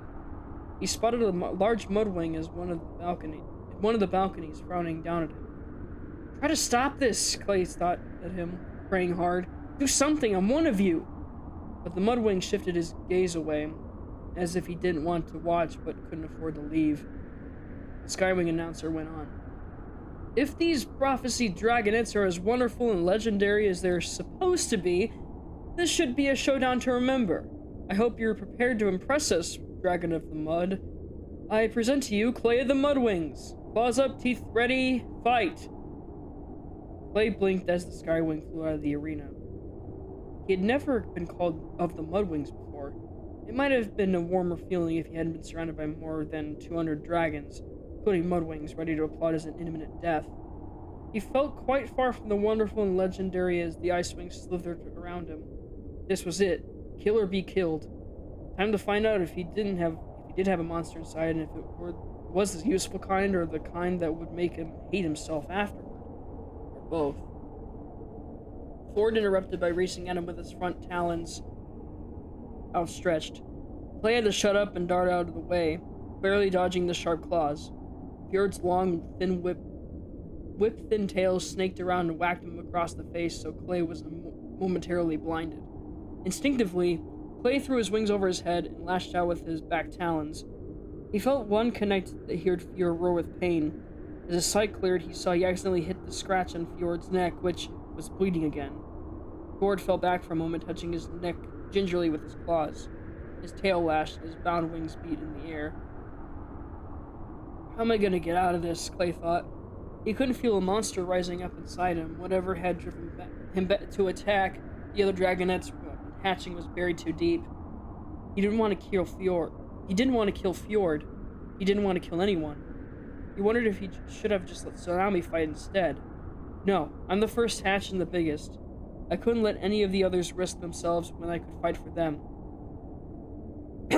He clawed at the sand and lowered his head to stare at Fjord's eyes. I have to kill him, don't I? There must be a part of me that can do that. He always hoped his monster wouldn't be necessary. Some part of him had always figured that the prophecy would somehow come true. The war could end, and all the dragon killing would be avoided forever and ever, without him ever having to hurt another dragon. But it's too soon for the prophecy. Our fault for escaping early. Still, we had to save Glory. Boo! More dragons in the crowd shouted. A sheep could have won this fight by now. What are you doing? Thinking, less thinking, more killing. Claw him, claw him, claw him. They sound just like Kestrel. Clay couldn't tell if they were rooting for him or for Fjord, or whether they just wanted to see someone die. Fjord dropped to all fours and ran at Clay again, hissing with his tongue as if he were about to shoot more freezing air.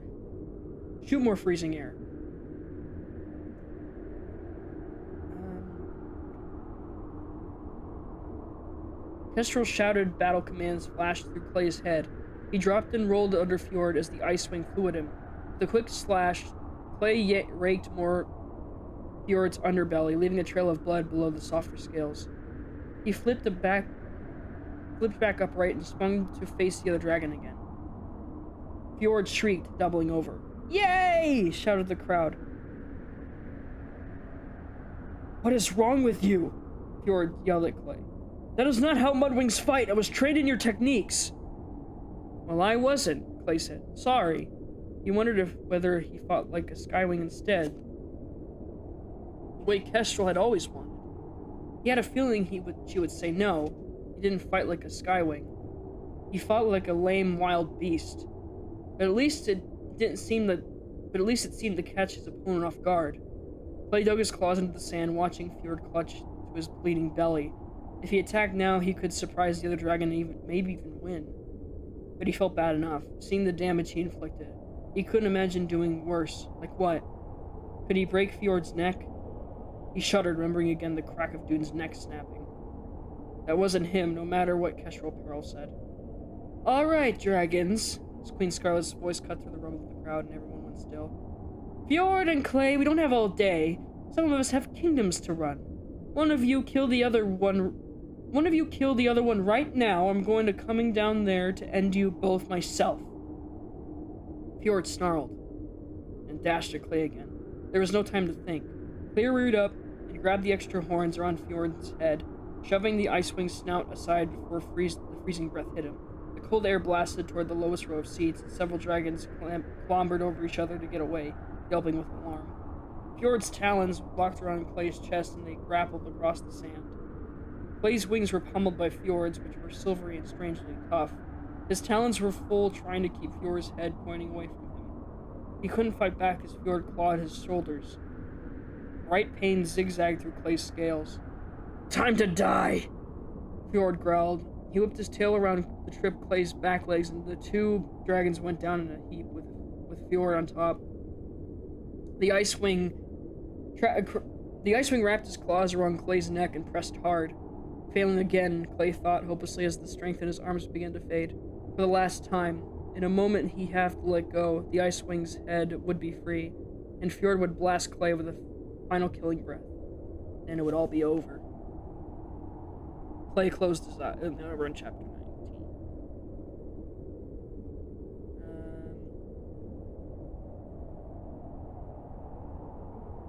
One more chapter, and maybe we can take a small break.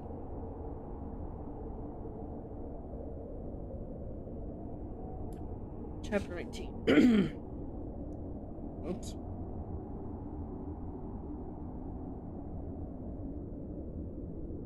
Is Clay gonna die? We're not sure. We're gonna find out, though.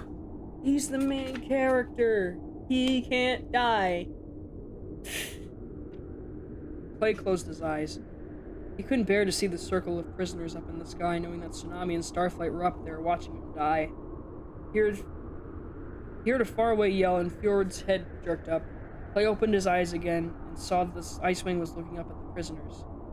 So was everyone else in the stadium. He followed their gaze and saw a blue dragon far overhead, thrashing in the net of wires above the arena. The other prisoners were shouting and scrabbling to hold on to their rock towers as the weight of the dragon threatened to drag them all down. It was Tsunami. She must have thrown herself off her prison cell trying to get to Clay, but the wires held her fast. And she was fighting like an insect caught in a spiderweb. "Get up there!" Queen Scarlet roared, and all the Skywing guards around her lifted off all at once. This is my chance, Clay thought. Fjord was distracted now that he would kill him. He should. He had to. If he could have killed his nestmates and their eggs, he should be able to kill this dragon who had nothing to do with him. But he couldn't. He kept thinking, Fjord is as much as a prisoner as I am. Why should I get to live instead of him? This is why the prophecy is doomed, because of me. So Clay was the only one looking at the ice dragon when a jet of small black droplets splattered against the side of Fjord's face and neck. Fjord flinched in surprise and automatically reached up with one talon to wipe his face clean. But before his claws reached his snout, both dragons heard a hissing noise. Clay stared in shock as the black drops started to bubble and smoke. The scales underneath them began to melt. Then Fjord screamed. It was probably the worst sound Clay ever heard. The dragon Peril had killed had screamed in this kind of agony, but to be right underneath the dying dragon, his screams piercing Clay's ears was so much worse. One of the drops had landed in Fjord's eye, and that was the first thing to disintegrate, leaving a smoking black cavity in his skull. The side of his face slowly dropped away like ice melting. Fjord lurched off Clay, clawing at his own neck. The spray was eating into his open wound. Clay covered his eyes, feeling sick. Why couldn't death be clean, painless, and fast if it had to happen at all? It finally occurred to them to wonder who had sprayed the ice wing. It must have come from the direction of the Queen's balcony. He looked up and saw only 3 faces up there, staring down at him and Fjord. Ford. Sorry, not Fjord, it's Ford, because there's a Critical Role character named Ford. The rest of the guards were up in the sky dealing with Tsunami and the other prisoners. Queen Scarlet, who looked pleased, Glory, who looked asleep, and Peril, who looked frightened. After Fjord finally died, to the sounds of the uproarious cheering, Clay was flown back into this tower and locked down again. You could see the extra change in wires had been added to Tsunami's cell, and the prisoners on either side of her kept shouting angry things about how she nearly killed them. But she waved her tail at Clay, and he felt a tiny bit better, though not so much. He hadn't won fairly. He hadn't found the strength in him to kill. He hadn't even he hadn't even wanted Fjord to die. Something else had killed Fjord for him, and yet there was a ball of wrenching guilt sitting in his stomach. Guilt about Fjord, about Dune, about Glory's drugged state, about Sunny, wherever she was, about Starflight, who would never survive the arena, about Tsunami, who might, but only if she didn't get herself killed doing crazy things first. He couldn't eat the pig dropped off by the Skywing guard that afternoon. He just watched gloomily as it ran around its platform, squealing in terror. But it blundered until it blundered over the edge. He felt about that too. Feeling sorry for Prey, some hero dragon you are. Yeah, Tsunami is definitely Petra-coded for sure. Like, she is. she is. And I love that. Clay kept his back to the arena during the afternoon fight, which was between a Sea-Wing and a scavenger the Queen had found in the woods. He thought Queens would be more careful around scavengers after what happened to Oasis, but now that he saw how pathetic they were, he understood why Queen Scarlet didn't worry about them. The scavenger was allowed to keep his funny little weapons, but they didn't do him much good. The fight was over quickly. Clay covered his ears so he wouldn't have to listen to the munching and the crunching and the cheering crowd. He slept a little that evening, but his sleep was full of nightmares and dying dragons. It was almost a relief to wake up after dark and find Peril huddled in the same spot as before. Even the heat wafting from her scales was welcome, and the winds were stronger and colder than ever. "Oh, hi," she said in a rush. "You're amazing today. Although I have no idea what you did. I was looking at the prisoners and then suddenly, well, yikes. That was scarier than me. I mean, I'm pretty scary, but wow. How'd you do that? You don't have to tell me. I mean, you might have to do it to me. You probably will, which is the scariest thing ever. It was like, I never thought might be like sitting up there and watching me kill other dragons, and then I'm the one watching and thinking that's going to happen to me, so, but still amazing. Can you tell me? You don't have to tell me." "Girl, stop," Clay said, worn out with guilt and worrying. "Harold, it wasn't me. I didn't do that to Fjord." She exhaled, and a small burst of fire shot from her nose. "It's all right," she said. "I didn't think you'd tell me. I keep a secret too." "No, seriously," Clay said. "I think it was Queen Scarlet. She wanted me to win. She must have done something while everyone else was distracted." Harold looked skeptical. "I've never seen her do anything like that before," she said. "But I guess she might. She definitely doesn't have a problem with cheating." She spread her talons, opening and closing her claws as if offering herself as an example. "I guess she might have... my God. I guess she might have found the poison in her treasury somewhere." "Have you seen my friend Sunny?" Clay asked. He was starting to feel the pain of the scratches across his back and bruises on his throat. "Oh, yes," Harold said. She looked at him sideways with sly blue flame eyes. "That's why I came. I'd tell you where she is, but I need you to do something for me. And if you won't do it, I won't tell you." Clay tried to move his aching wings, but they felt stiff and sore. He could tell that dried blood was caked through his scales and the spiny ridge along his back. "You don't have to do that, Peril. I'll help you anyway." "Sure," she said.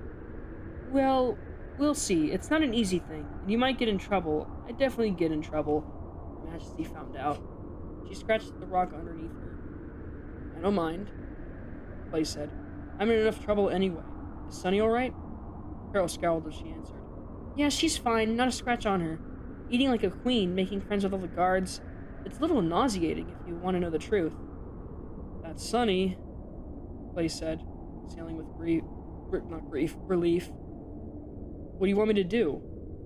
She told me I wasn't allowed to watch!" Harold burst out. "I'm the only dragon in the whole Sky Kingdom who's supposed to stay away from the arena tomorrow. It's not fair!" "Why?" Clay asked, his stomach sinking. "What new horrible battle did Queen Scarlet have planned?" "What's happening?" "I don't even know," Peril flared. "It's like some sort of trial. Doesn't that sound boring? Why would she keep me away from that? I wouldn't have cared until she told me not to go. Listen to dragons talk about laws is about as exciting as picking sheep fluff out of your teeth. Plus, it always ends the same anyhow. Queen Scarlet just likes the drama of trials and formal executions. Nobody's ever innocent. Kestrel, Clay said. It must be Kestrel's trial. Queen Scarlet said something about that. Well, whoever she is, I want to watch, Carol said stubbornly. So, I thought maybe if I hid up here behind you... Blake glanced around. The ice wing to his left was asleep. The platform to his right was still empty. If he stood at the edge of his prison and spread his wings, Carol crouched down and he might be able to shield her from the eyes of the Queen. He tried opening his wings again and winced. The clamp bent the outside of his wing in, as if it were rolled under and pinned up. Dude, your comic dub on Plush Dell and Sky Dell is awesome. Oh, thank you. Even those are like 3 years old at this point, but I appreciate people are still watching those. Like, I'm really, that's really sweet that people still like them.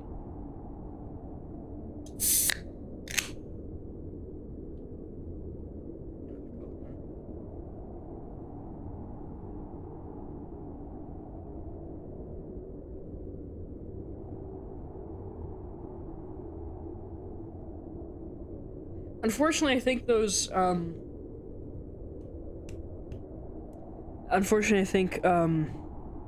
gosh, those, comics aren't doing, they're not continuing anymore, I think, because I didn't see anything, because it would have been done,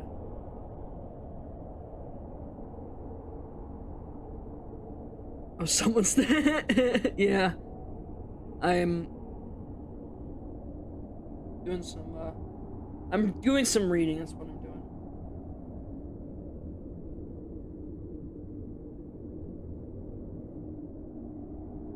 Wow, a lot of people started to join in, what the heck?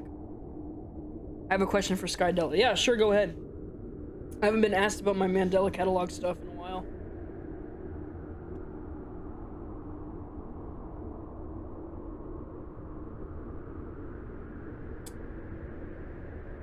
Do they really actually have 2 parts? Yeah, unfortunately, because I think the comic's not being made anymore.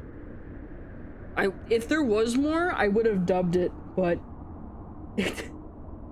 by this point, given how old it is now, I'm not surprised that if the creator who originally did it is no longer doing it anymore. As much as I liked it myself, it was cute.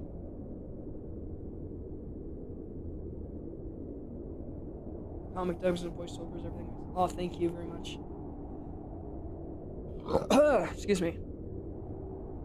Yeah, I hate to break it to you. Yeah, I think it was discontinued because because I don't think I think after the whole like drama with, I think what really settled it, this is my theory, what really like I think put what was the nail in the coffin was probably like the whole drama that happened with that weird Alex Kister thing that happened. If you remember that. I don't know. I don't know. It was debunked. That whole thing was fucking like a nothing burger, but there's also that thing where people kind of lose interest in like making the comic. I don't know. I don't know if they're still making them or not. Probably not, because I did follow them on Twitter, which did have the images. To be honest, you really should make your own teams. Yeah, actually, better yet, I'm actually probably gonna make an audio drama series. It's called Atomic Della. It's basically if the Mandela catalog characters went through a nuclear war apocalypse, kind of like a Fallout situation.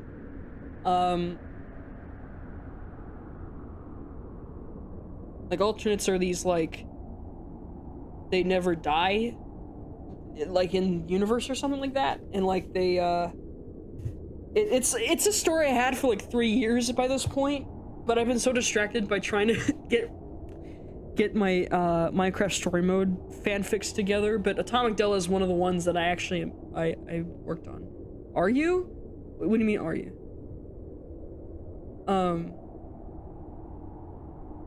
not comic, but like I'm gonna probably do an audio drama because I've been actually recently picking up that profession in the last couple years or so. Yeah, Atomic Della is one of those stories I have to get around to, but I've been been distracted by doing stuff for MCSM. Do the survivors are roasted, yeah. But here's the thing, I had a plan with Adam Murray.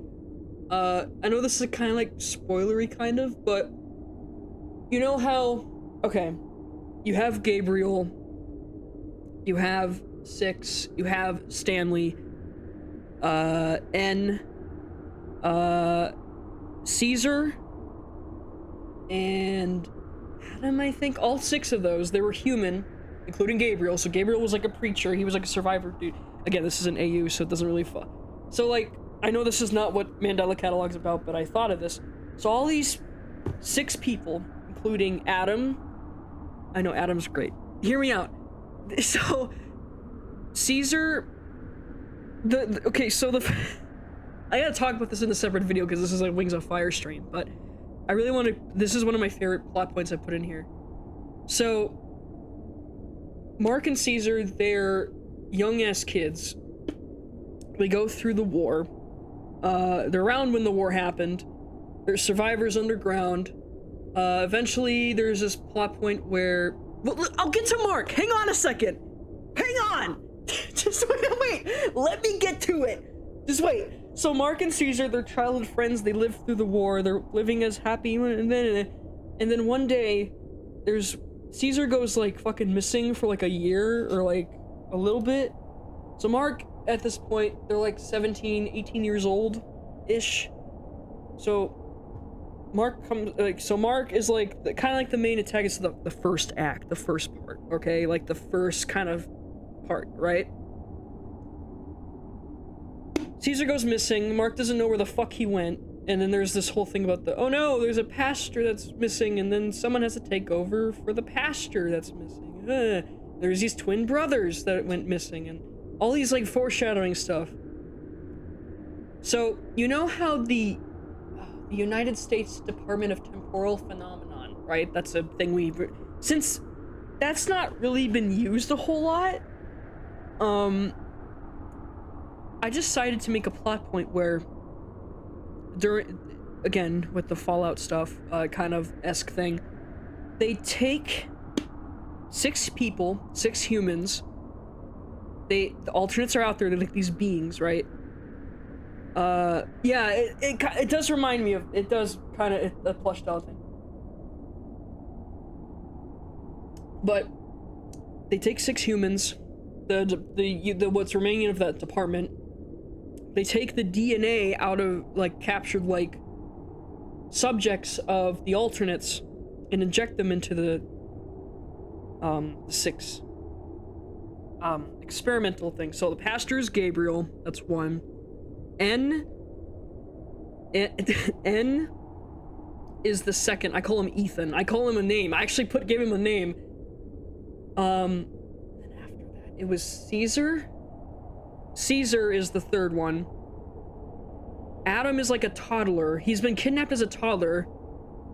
And he's been injected with that. So basically, if you get alternate DNA, you don't die from radiation.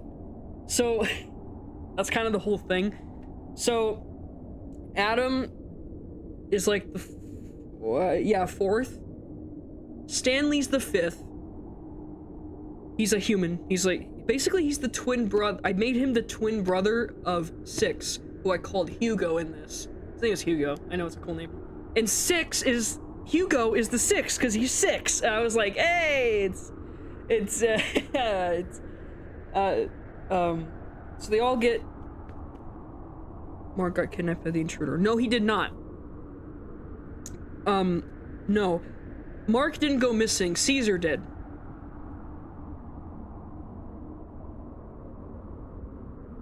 Mark's fine. He's just chilling at home. He just doesn't know what the fuck's going on. He doesn't know what's going on. He doesn't know where his friend is.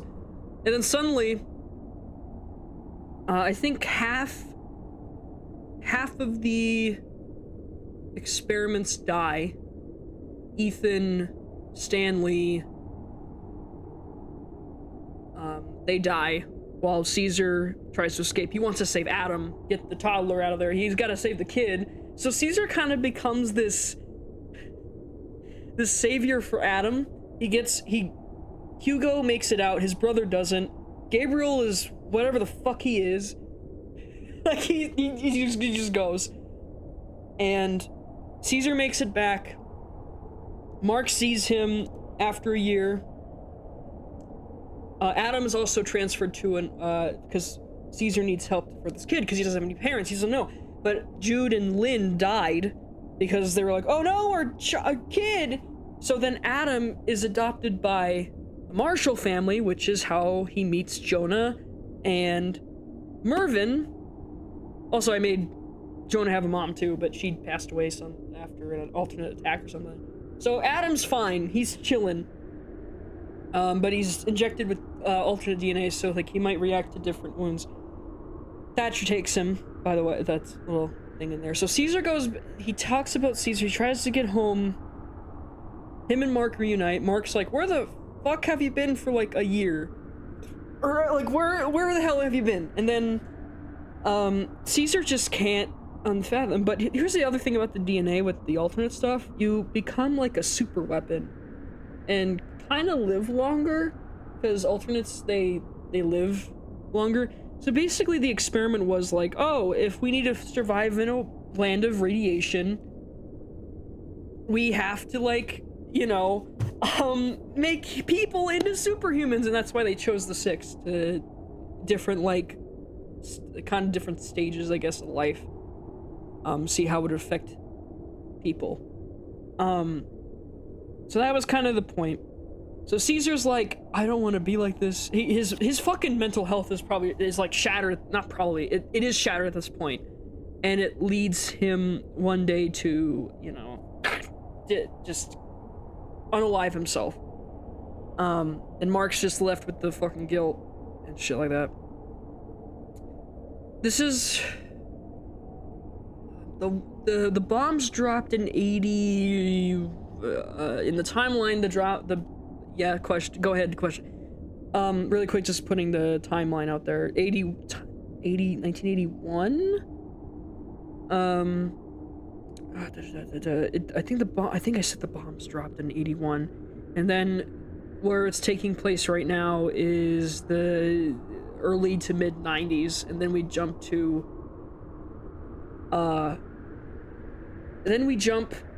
forward to like 2008, like when the Adam Murray stuff, and when he's like his early 20s and like all that. And there's like these divisions. I know, yeah, it's dark as fuck. But yeah, go ahead, go ask the question before I go on another tangent for Adam and all that. The Adam part, the second half, I guess you can call it Act 2, which I'm still kind of working on, because you know what I'm saying?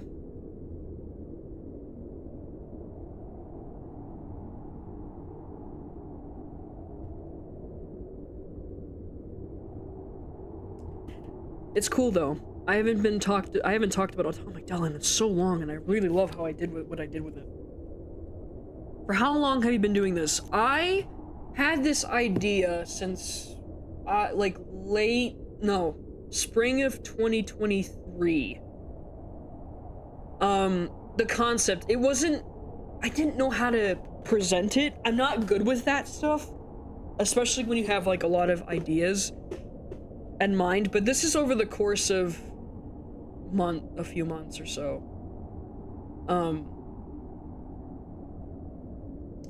And then my gear shifted into story mode for a while. That's kind of where it was.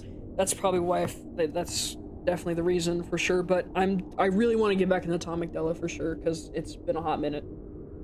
And then I started doing a Tumblr post about it, like a Tumblr blog for it, late, like fall of 23. Again, I'm not, it's the thing about being creative, your mind just goes like, oh, wait a minute, I love this, wait, no, I gotta go to this. Oh, no, right, John, thanks for joining. I appreciate you asking the question for Atomic Della. It was great talking about it, though, because I wanted to... Aw, that's sweet of you, Ray. Thanks for, subscribing. I'm just doing what I love. Because I just want to do creative shit. I don't want to be famous. I just want to do what I like doing. I just want to be chill. But yeah, I definitely will work on Atomic Della for sure, because I know... Continue, though. Yeah. Yeah. I'll, Oh, okay. I'll continue. I was gonna finish one chapter of this book, and then I'll get on to explaining Atomic Della. Is that okay? Actually, let me finish my thought before I go back into reading real quick. I'm gonna finish one chapter, and then I will talk about Atomic Della. Because I'm almost, I'm reading a book, so, like, I'm trying to, finish that up, and then I can talk about Atomic Della a little bit. Again, I really would love to do a stream where I just talk about AUs. This is what like, it should be for. Let me just quickly read these last two pages, or a few pages, and then we'll get back into, Atomic Della talk. Play some games while I wait. Cool, awesome. Actually, if you guys want, after I read these pages, and I leave off for the reading for Wings of Fire, I can maybe make a separate stream for talking about AUs and stuff. So wait, would you snare sneak peeks after? Yeah, I guess I'll show you concept art. I haven't really fully draw just a question. Yeah, go ahead.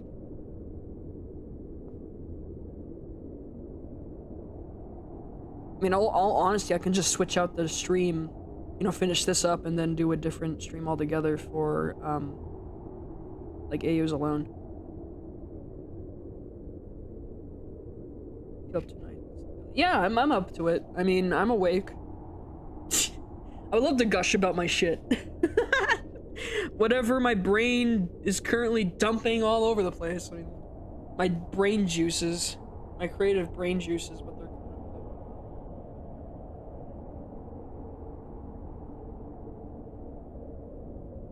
That would work. Yeah, I just have to finish this one, and then, which is not long, I just only got a couple pages left.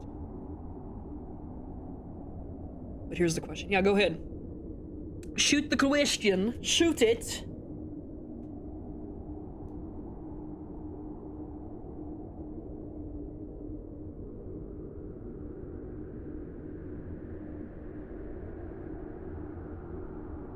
Have you ever played Rec Room? Like recreational room, or is recreational, or is it just recording room? Is that what it is? Because it doesn't sound familiar to me.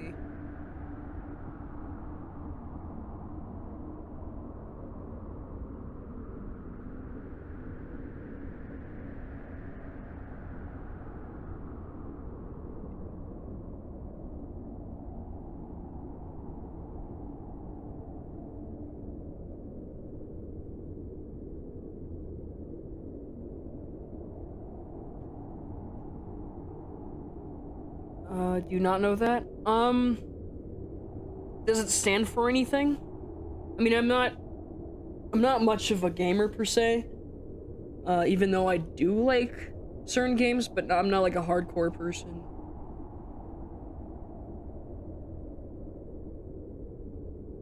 It's like, a fan game or something?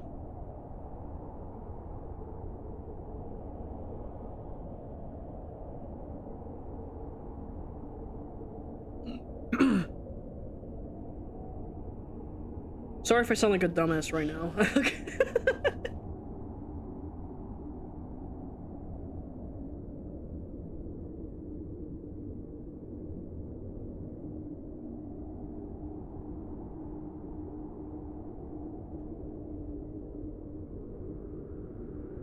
Dang, I think you might be living under a rock.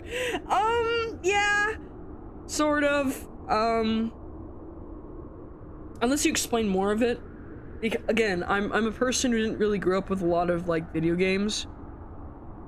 Um, but no offense taken, honestly.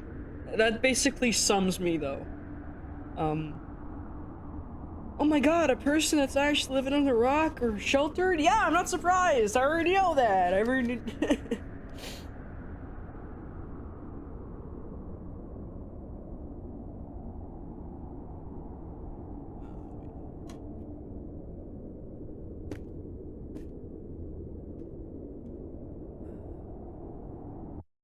One quick second before we get back into reading the book. 'Cause I have to look up something.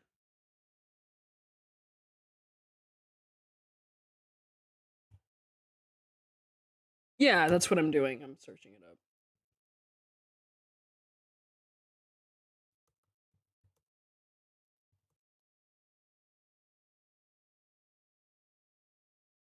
Oh, it's okay. It's a virtual reality thing. Okay. Is that what that is?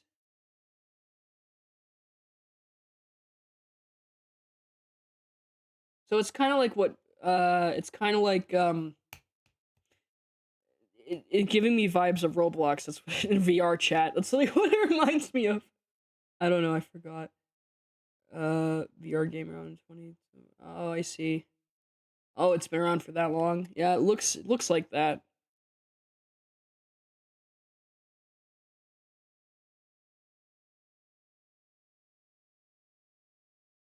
Yeah, it definitely looks like something out of VR. That's cool. Uh, all right, let me if you don't mind, I'm gonna lol dude. What? Don't I don't even know you play Roblox or so. Well, okay. I don't play Roblox as much as I used to. But once in a while I hop on there and play Survival Disasters due to nostalgia, okay?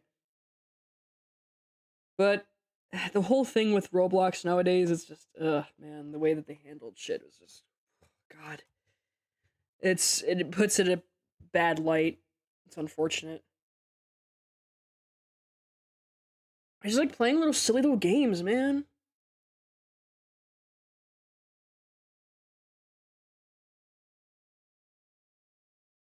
Stream's current bitrate is lower. Oh man, my bitrate's low. Darn.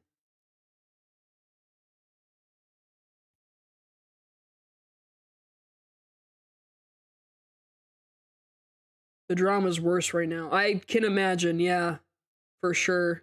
Yeah, yeah. Um yeah, I played Roblox growing up. I played Minecraft growing up. Played the fuck out of story mode. Minecraft story mode a lot growing up. Hence why I made so many goddamn fics. Otherwise, practically it became like an obsession. But that's like basically all I had growing up. Plus Angry Birds, but I wasn't really in Sonic, but I wasn't so big on gaming. I just was glad to have what I got my hands on because I grew up with a dad who's a boomer who didn't kind of like that stuff. Um, so I I didn't have the chance to. You continue to read a book. Sorry for distracting. I'm playing it. Okay. No, I like talking about different stuff. Best hyperfixation. Yeah, I've been stuck in fucking story mode for like 10 fucking years. Now nearly 11 years. It's not funny. It's not funny. I'll finish this stream up since we're close to the end of chapter 19 and I'll stop at chapter 20 and I'll make a different stream to talk about AUs since I don't want to have to ramble so much on here when it's not a stream fit for that. You know what I'm saying? Um and other random shit. It was planned when I was about to graduate college, but um I didn't get around to it because I was so fucking busy. It's not, but it kind of is. It is funny and not funny at the same time. It's not funny because it makes me feel old as shit. Second, it's funny because it's a game that I'm hyper fixated on. Oh shit, I just hit a headshot. Ooh, cool. Bullseye kind of shot. Alright, let me continue from the top of the page where I was. Clay glanced around. The ice wing was to his left was asleep. The platform to his right was still empty. If he stood at the edge of his prison and spread his wings and Peril crouched down, he might be able to shield her from the eyes of the Queen. He tried opening his wings again and winced. The clamp bent the outside of his wing in, as if it were rolled under and pinned up. But he still should have been able to open most of his wing, even though he couldn't even fly with it. I'm too sore, he said to Peril. I mean, I'll try, but I can't really open my wings right now, so I don't know if I can hide you. Peril frowned. Let me see, she said, pointing to his back imperiously. He hunched around until his back was toward her. She drew in a sharp breath. That sounds bad, he said, trying to I said whist, I meant twist. Trying to twist his neck around to see. It can't be that bad. Kestrel believes that pain teaches you stuff, so trust me, I've been clawed before. Oh wait, no, wrong voice. It can't be that bad. Kestrel believes that pain teaches you stuff, so trust me, I've been clawed before. Not by an ice wing, I bet, she said. They have rigged claws so they can grip at the ice as they walk. It's like getting clawed 4 times with each claw instead of once. Can you picture that? Sort of, Clay said. It feels better with you near it. It does? Like the heat, I mean, he said, embarrassed, although he wasn't sure why. It's better than the wind. I don't know how to fix it, she said, sounding frustrated and helpless. He felt her heat draw a little closer. I guess I could stand here, if that helps. Clay remembered the poison cave under the mountain and stinging pain under his scales. He wondered if the same treatment would work here. There is one thing, he said hesitantly. If it's not asking too much, I think putting mud on the scratches might help. Oh my gosh, of course! She cried. That's it! I can get you mud. Wait here. She sprang off the tower and flew away. Wait here, Clay echoed to an empty space. Because I was going to where? For a walk? He pulled his wings and tried to huddle against the wind, but it howled. Dude, you're like dubbing. I know! But I'm reading a book! Oh my god. It does sound like I'm dubbing a book. That's the reason why I wanted to read books again, because I would love to read things out loud like a fucking comic dub. What do you think I'm doing this? He pulled his wings in and tried to huddle against the wind, but it howled at him from every direction, and the tower was even colder now that Peril was gone. The pain felt worse and worse as the moments ticked by and the moons rose hot. Oh god. The pain felt worse and worse as the moments ticked by and the moons rose higher in the sky. He was shivering badly by the time he saw her spiraling up toward him. Between her front talons, she was carrying a large rock cauldron filled with thick brown mud. Clay twisted around to watch her as she landed behind him. Where'd you get that? He asked. Harold nodded at one of the distant walls of the Queen's palace. Clay squinted and saw the reflected glint of moonlight casting off a cascading waterfall. The Diamond Spring River starts at the bottom of that wall, Peril said. It leads all the way to the sea. At least that's what I hear. I've never left the Sky Kingdom. She snuck one of her claws into the cauldron. Clay watched curiously as the mud began bubbling and boiling. Why not? He asked. You must be one of the most powerful dragons here. Why don't you just come and go as you please? Peril looked a little shocked. I would never disobey Her Majesty. That's how my mother got killed. A theory suddenly popped into Clay's head, but before he could explore it, Peril kept talking. Besides, I have to eat the black rocks every day or I'll die. The Queen makes sure that there are always enough for me.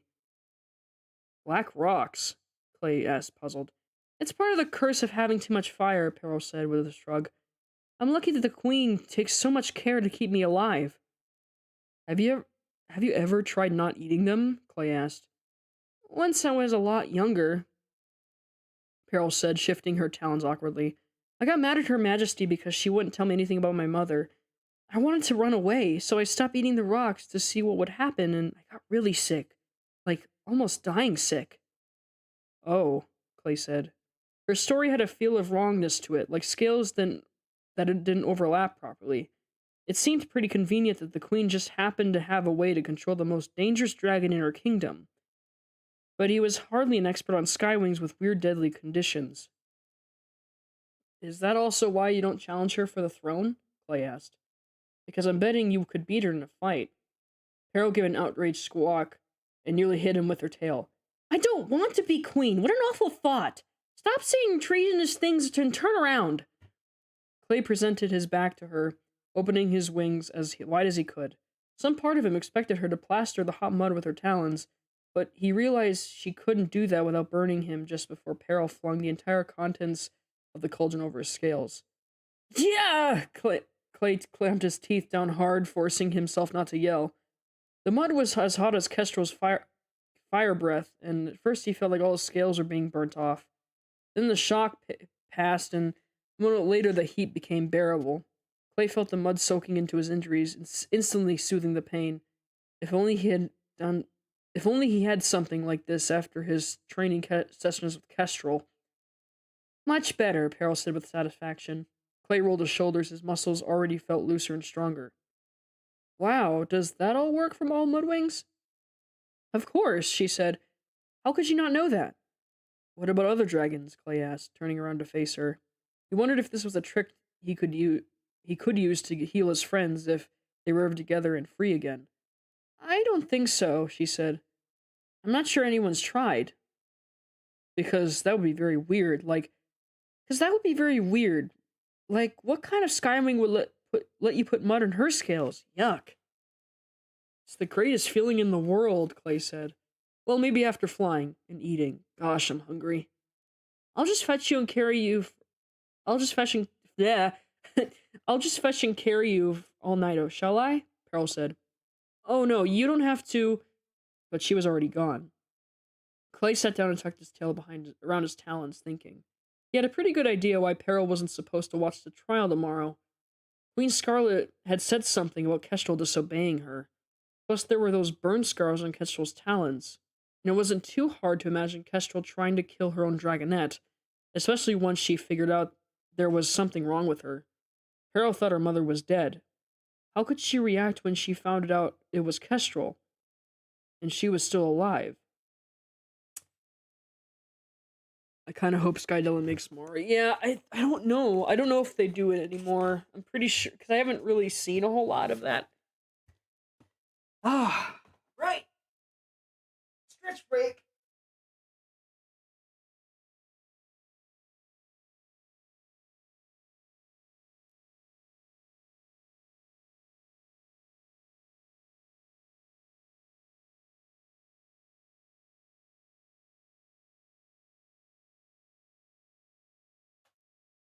We're gonna move some stuff around. Bed's kind of messy.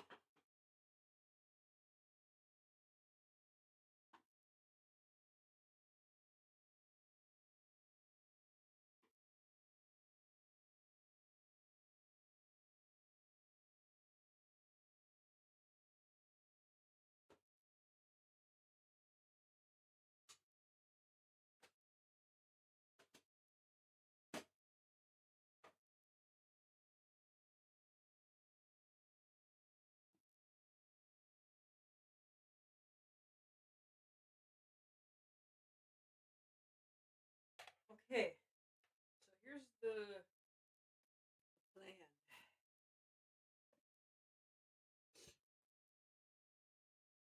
Here's the plan. We're not done here yet. For this Wings of Fire stream, yes, but I'm gonna start a new one that's going to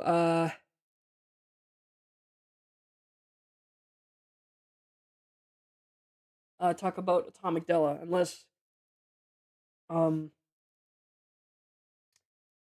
unless you're going to bed, which but I had to clear off my bed for a second because it was kind of messy.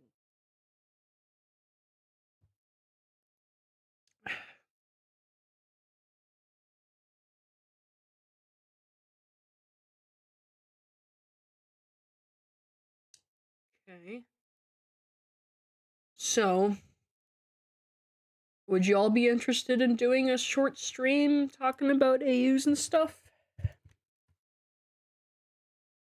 Just give me the okay. I'm fine if you are. Yeah. Um yeah, I'll do that. Um just the yap about it for a few minutes so that this one doesn't drag on long or whatever.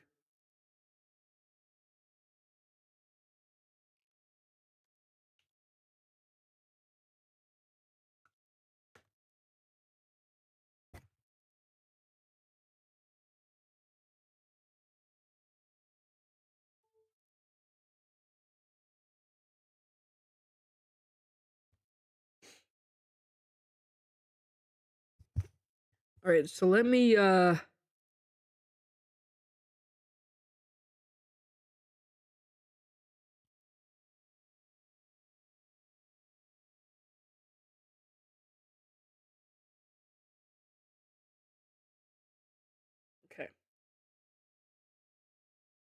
Let me finish this stream and I'll start a new one. All right, that's it for Wings of Fire. We'll get back to that eventually, and hopefully BFDI as well. Hope you enjoyed the stream for this stream. I'll be back in a minute. I gotta make a new one, but um,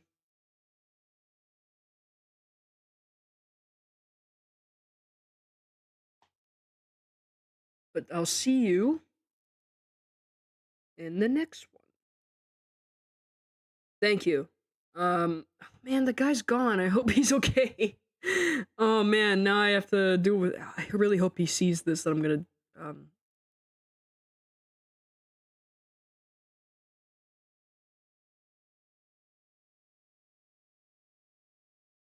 Um. Anyway, I'm gonna end this before I ramble on too long. All right. Um. See you in a little bit. Hee hee.